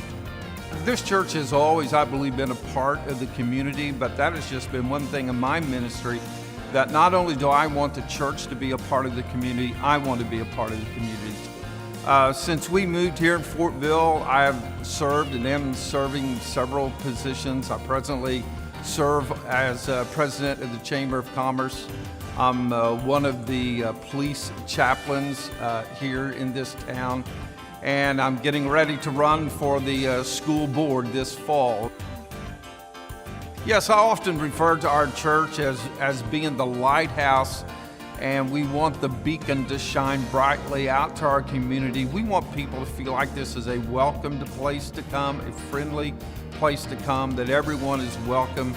And we try to help in every way that we can. And I think this church has done well over the years. We try to involve the community by the ministries that we have, specifically our children's ministries, our youth ministries, and then we know also it's not just the students, but it is the parents that we want to involve. We had a soccer league here for several years, 10 or 11 years, and because of the situation with the pandemic, we chose not to do that this year.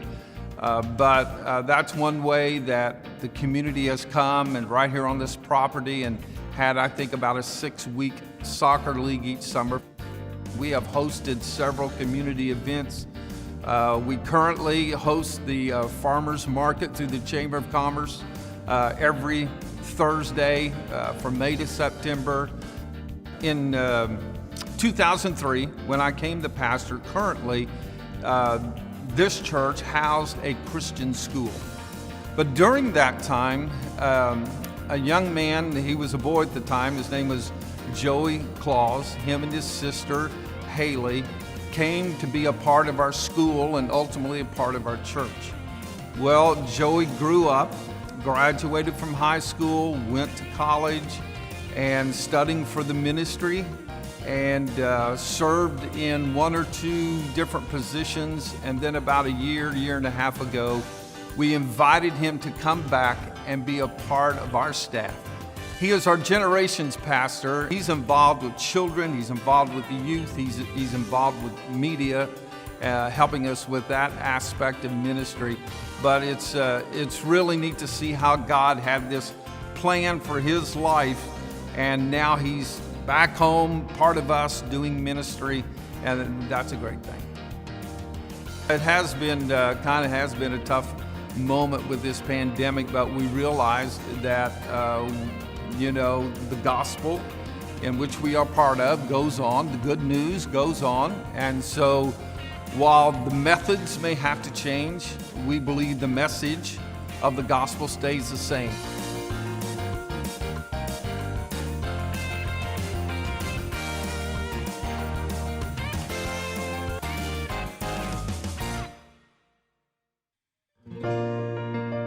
I'm Jennifer Slattery, and I'm the director at Noah's Ark Preschool. The preschool was started in 1986 by a group of ladies from the Fortville First United Methodist Church, and they were looking for a quality preschool in Fortville that their children could go to.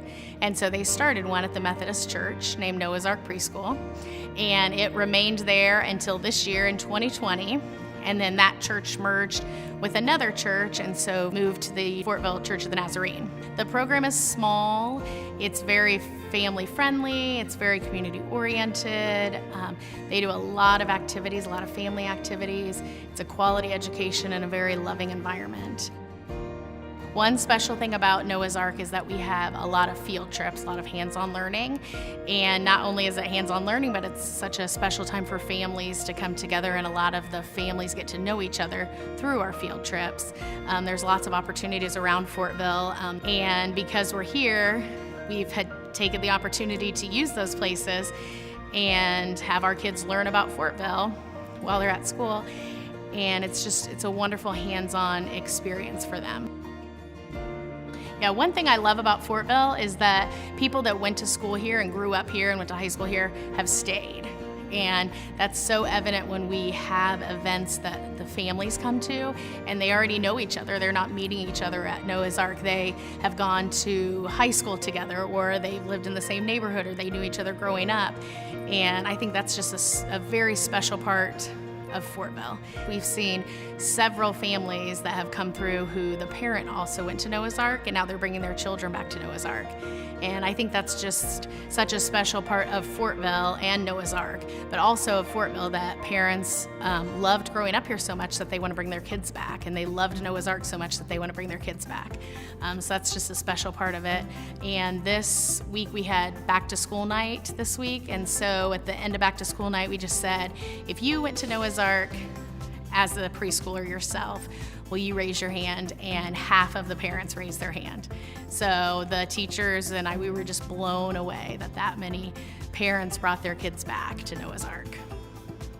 I have 5 children. My oldest one is 13, and so he started at Noah's Ark Preschool 10 years ago, and as soon as he started, I started volunteering.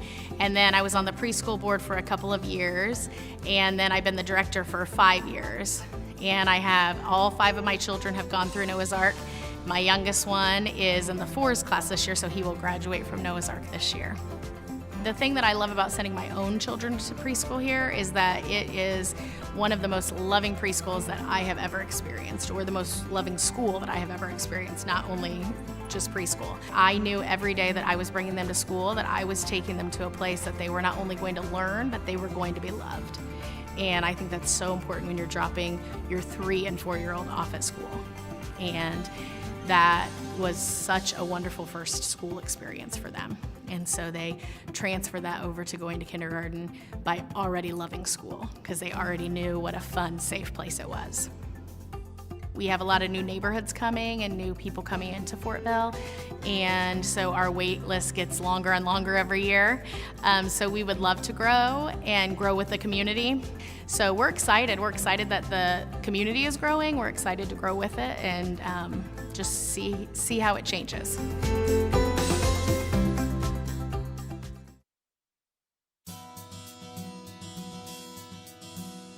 It is very heartwarming to continue to live in Fortville and see people enjoy all of our events and all of the things that we have going on, and I hope I can be a part of that for a long, long time.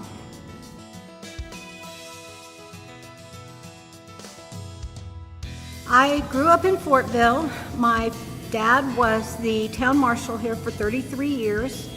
I really believe my dad was a public servant as well as my mom. And as a kid growing up, I just loved being involved in all the things that he kind of put together and did for the town. One of the things I remember very well is there was an event called Merle Wise Days. The police cars, fire trucks would lead the parade, and then it would be all the town kids on their bicycles, and it would be 100 kids or more. They would have fun games for the day. They would have a weenie roast, they would have s'mores, they would do 3-legged races, and all kinds of things for the kids to do.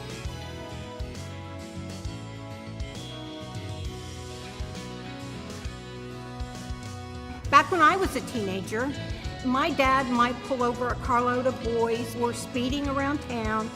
He would bring them to our house, and they would all sit around the kitchen table, and he would kind of tell them how to be better behaved in their vehicles and how they should actually be out there driving, which was a total embarrassment for me. I would go in my bedroom and close the door and not come out. He'd call their parents would come over. I would stay in my room. And then the next day at school, they'd say, well, why didn't you come out? Why didn't we see you? It was just so embarrassing as a teenager. So he did a lot of things that I'm sure were small town back then, but growing up with those kind of charms and having those memories as a child really is impactful to me.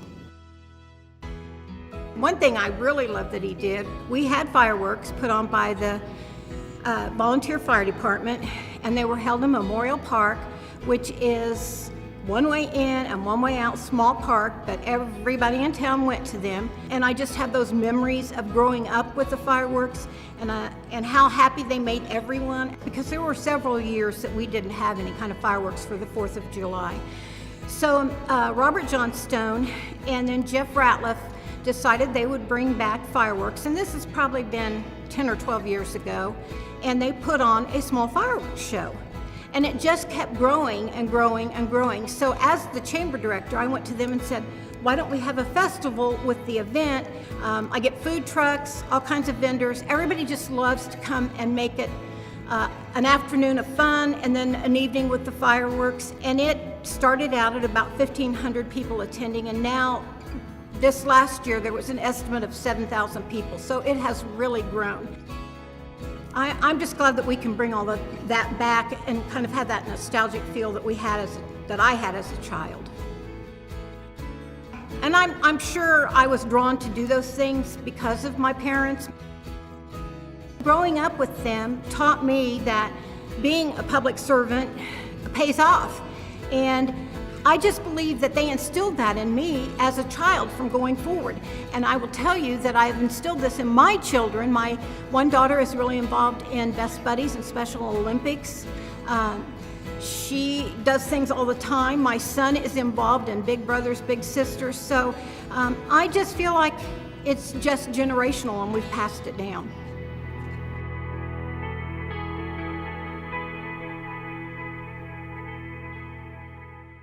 My name is Mike Kirscher. I'm the head football coach and strength coach at Mount Vernon High School, and I'm here today to talk about our football program and the community of Mount Vernon and Fortville and what a wonderful place it is to live and raise kids.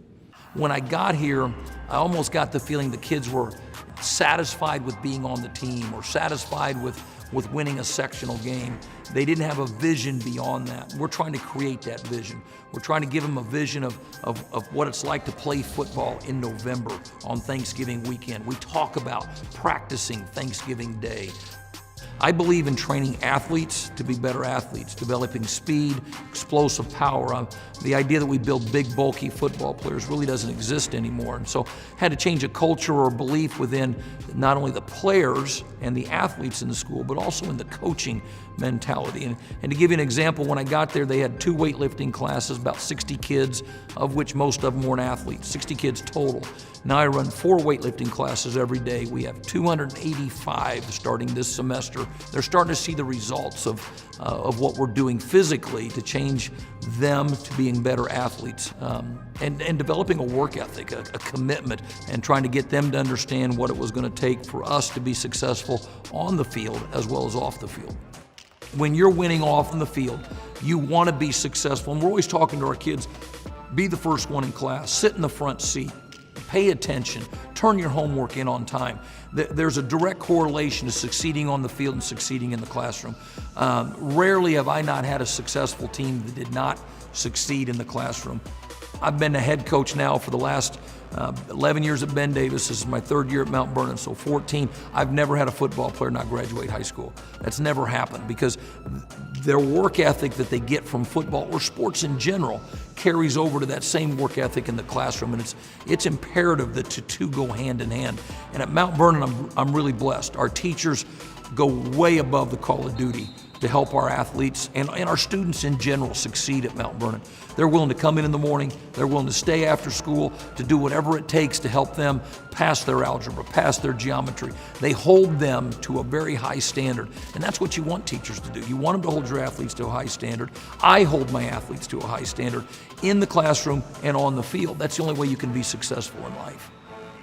So we're trying to build a whole community mentality that we can be successful more than just being on the team and winning some games. We have to have a vision of greatness. And in order to get that, your parents and community have to buy in. The community's been absolutely fantastic. One of the neatest places I've been around.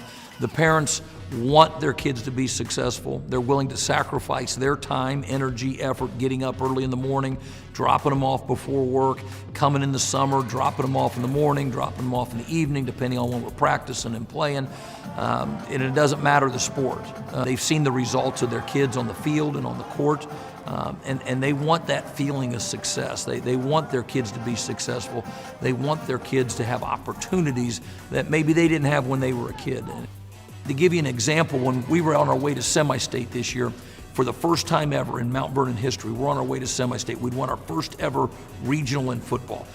We took the buses, our tour buses, through the towns because all the towns of Fortville and the elementary schools wanted to be part of that. They wanted to send the buses off, and they decorated the towns with signs. And everybody stopped their businesses at 11 o'clock in the morning, and everybody came outside to wave goodbye to us. And you could see the kids' looks on their faces on the buses like, wow, we've done something really unique. We're really special. And when you talk to kids, that's something that lives with them for a lifetime. Just like if you win a state, win a regional, it's a lifetime memory that they get to share with their kids, their grandkids, and that's something you can never take away from a person.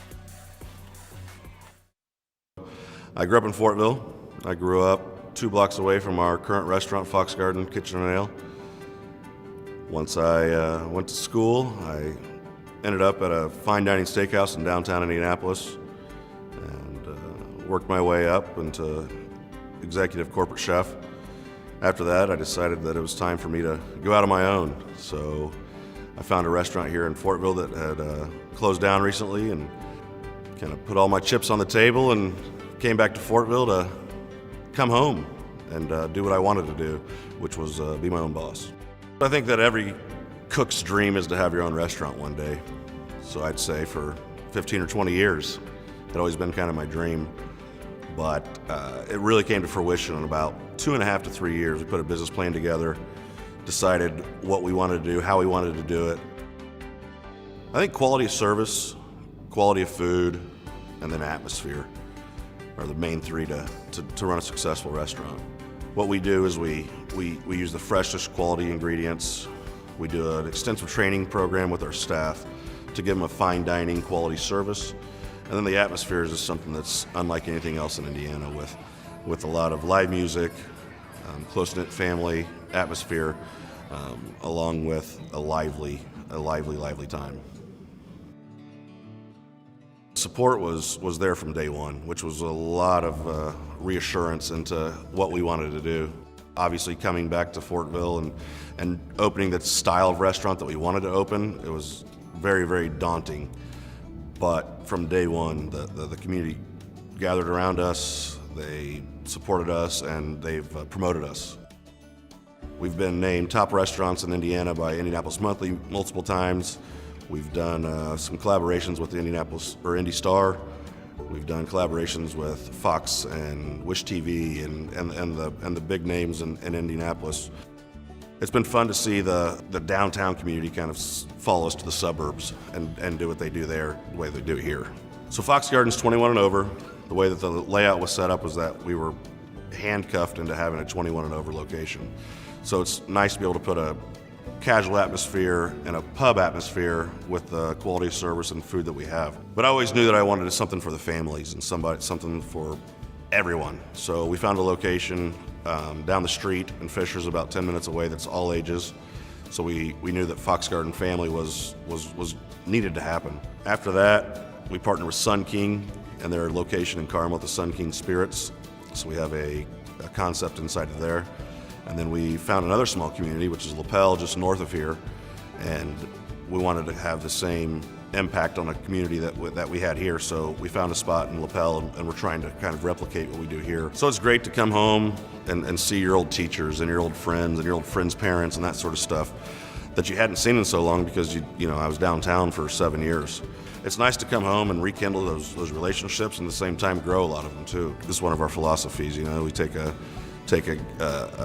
guest to a regular to a VIP, and a VIP to a friend. And so that's kind of our philosophy in the restaurant is that we like to meet people, and at the end we like to be their friend. And we've done that a lot, and I think that the community really sees that, and they enjoy it as much as we do.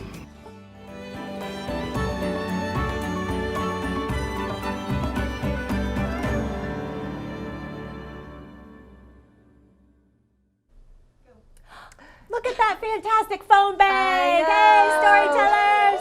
And way back in the corner is Spencer and Jake from Fox Garden, one of my most favorite places. Yay! There they are. Hi, Spencer. Thanks for making me really, really hungry. I guys. know. Where's Oh my the gosh! food? It's every picture or video they show. I was like, oh, that looks good. It is good. Oh, now I want that. It oh, is. That looks great. Yeah, it's that good.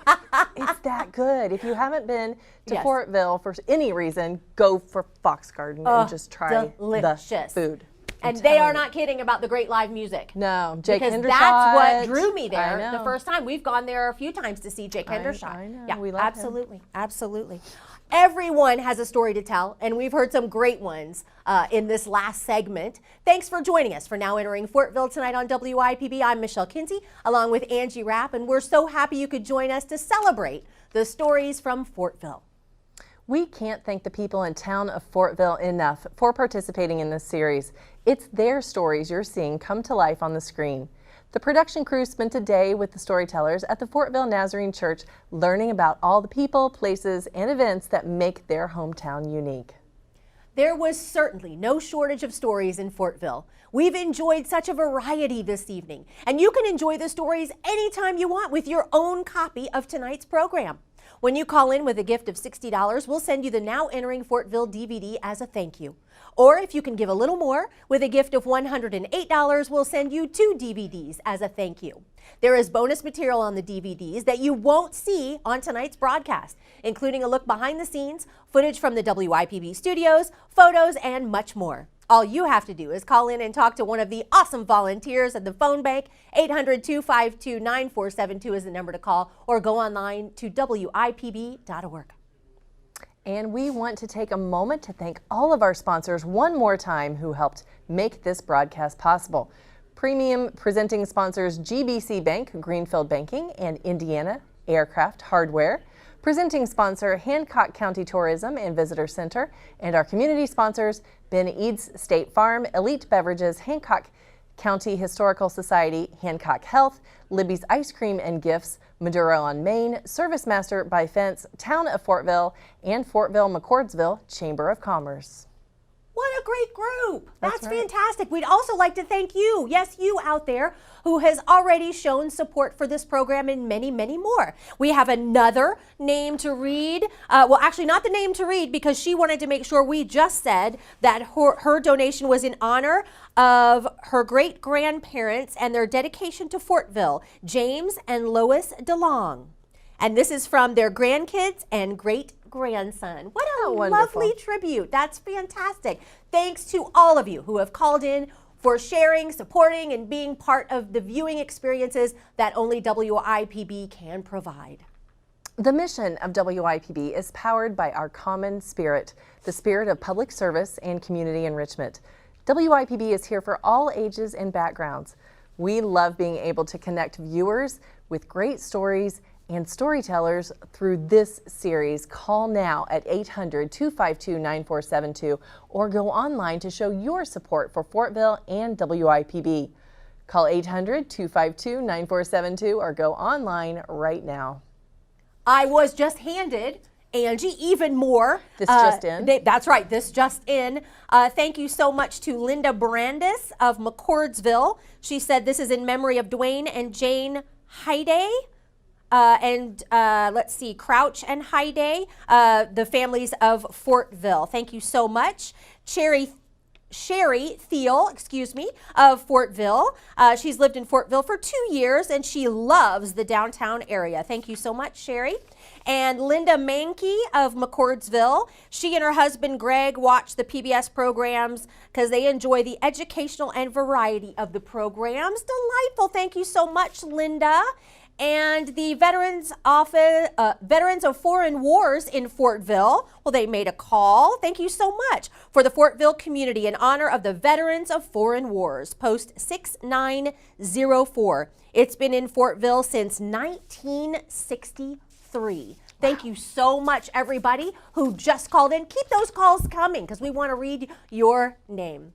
Part fundraiser, part community builder, part historical and cultural documentary, and part day in the life video scrapbook. Now Entering shares the local legends, historical happenings, and backyard secrets of our towns. WIPB believes in making the communities we serve better. When you call in to support WIPB, we have some thank you gifts for you. With your gift of $60, we'll send you the Now Entering Fortville DVD, or for a gift of $108, you'll receive 2 DVDs to say thank you. We have lots of bonus material on the DVD, including behind the scenes of production day in Fortville and here in the WIPB studio, plus photos and videos not seen in the broadcast tonight. All you have to do right now is call 800-252-9472 or go online to WIPB.org. What makes Now Entering unique is the residents of the town get to tell their stories and what they think is special about their town. We've seen a lot of great stories tonight, and Paul Brown, one of the Now Entering producers, is with one of those storytellers over in Studio A. Paul? Yeah, I'm here with Jake Burgess. You guys remember him from Fox Garden. And so Jake, thanks for coming in tonight. Absolutely, thanks for having us. Wonderful to see your story there a couple minutes ago. Grew up in Fortville, went to Indianapolis, and you could have gone anywhere to start a restaurant. What drew you back to Fortville? You know, I thought there was a need. At the time, I was living with mom and dad, making my way back and forth to Fortville, and I remember coming home from work, and I was thinking, man, I want a beer and a burger, and there's no place open without trying to get in a fight, you know. So I wanted to bring something to the community that I always knew that I wanted. Being the proximity that we were, I knew coming up in Fortville that I'm 3 miles to Geist. I'm 5 minutes to Fishers. I'm 10 minutes to Pendleton, 10 minutes to Greenfield. It was the proximity of it, and I just knew that there was a need for it in the area, and I couldn't believe that I would be the only one that would want a burger and beer past 9 o'clock. Now, one of the things about this show is we've filmed the interview and then we edit it down, and there's just so many great nuggets that don't make it into the edited story. There's a plug for our bonus DVD for those of you who have called in.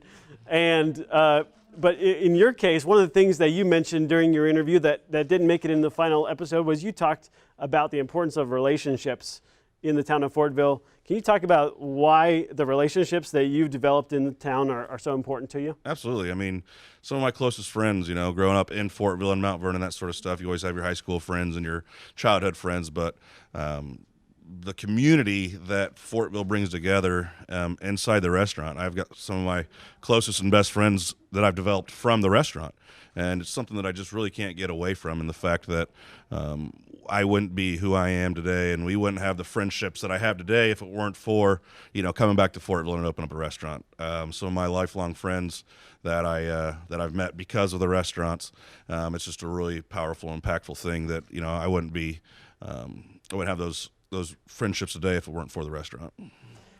We've talked multiple times tonight about how the folks who call in and support WIPB tonight are helping us to make a show like this for other towns in the future.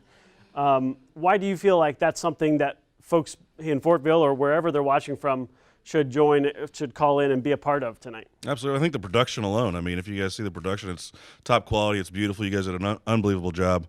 I think that from the production side of it was phenomenal, but at the same time, the educational influences and the documentary stuff and the, you know, everything that this station does is really, really fun, and you can get lost watching everything on PBS. So Call the phone number wherever it's at. Donate a little bit more, guys, because these guys did a phenomenal job from the production side to tonight to taking care of us and then really telling our story. I'm excited to see the other towns that they're going to be doing along this because I think you guys really highlighted our town, and I'm proud and happy to be a part of it. Wonderful. Well, thank you for being a part of it, Jake, and for all the other storytellers, and we'll send it back over to Angie and Michelle. Thank you so much, Paul and Jake. Jake, you rock. That was awesome. And thanks again to all the sponsors who support this program, and thanks to all of you who called in and joined the WIPB family tonight. People like Karen Fiskus from Fortville. She is a 30-year resident of Fortville. They have a tree farm, and they would love to encourage everyone else to also have a tree farm. They must love their tree farm. That's fantastic. That is so great. Again, thank you so much to the wonderful residents of Fortville for sharing their stories and for volunteering their time. If you would like to nominate your town for consideration, send a note or give us a call. WIPB wants to share the stories of your town told by you. Watch for the next Now Entering in early spring 2021. If you haven't made that call yet, there's still time to call 800-252-9472 or go online to wipb.org. And remember, with your gift of $60, we'll send you the Now Entering Fortville DVD. Or for your gift of $108, we'll send you 2 DVDs to say thank you. And remember, there's lots of bonus material on the DVD not seen in the broadcast tonight, so make that call right now. Thank you so much for joining us tonight, and thanks for supporting your local PBS station, WIPB. What an amazing evening it was. Thank you, Angie. Thanks again to our awesome phone bank. Thanks to the WIPB crew who put this all together. What a wonderful evening. Again, thank you so much for joining us and for supporting WIPB.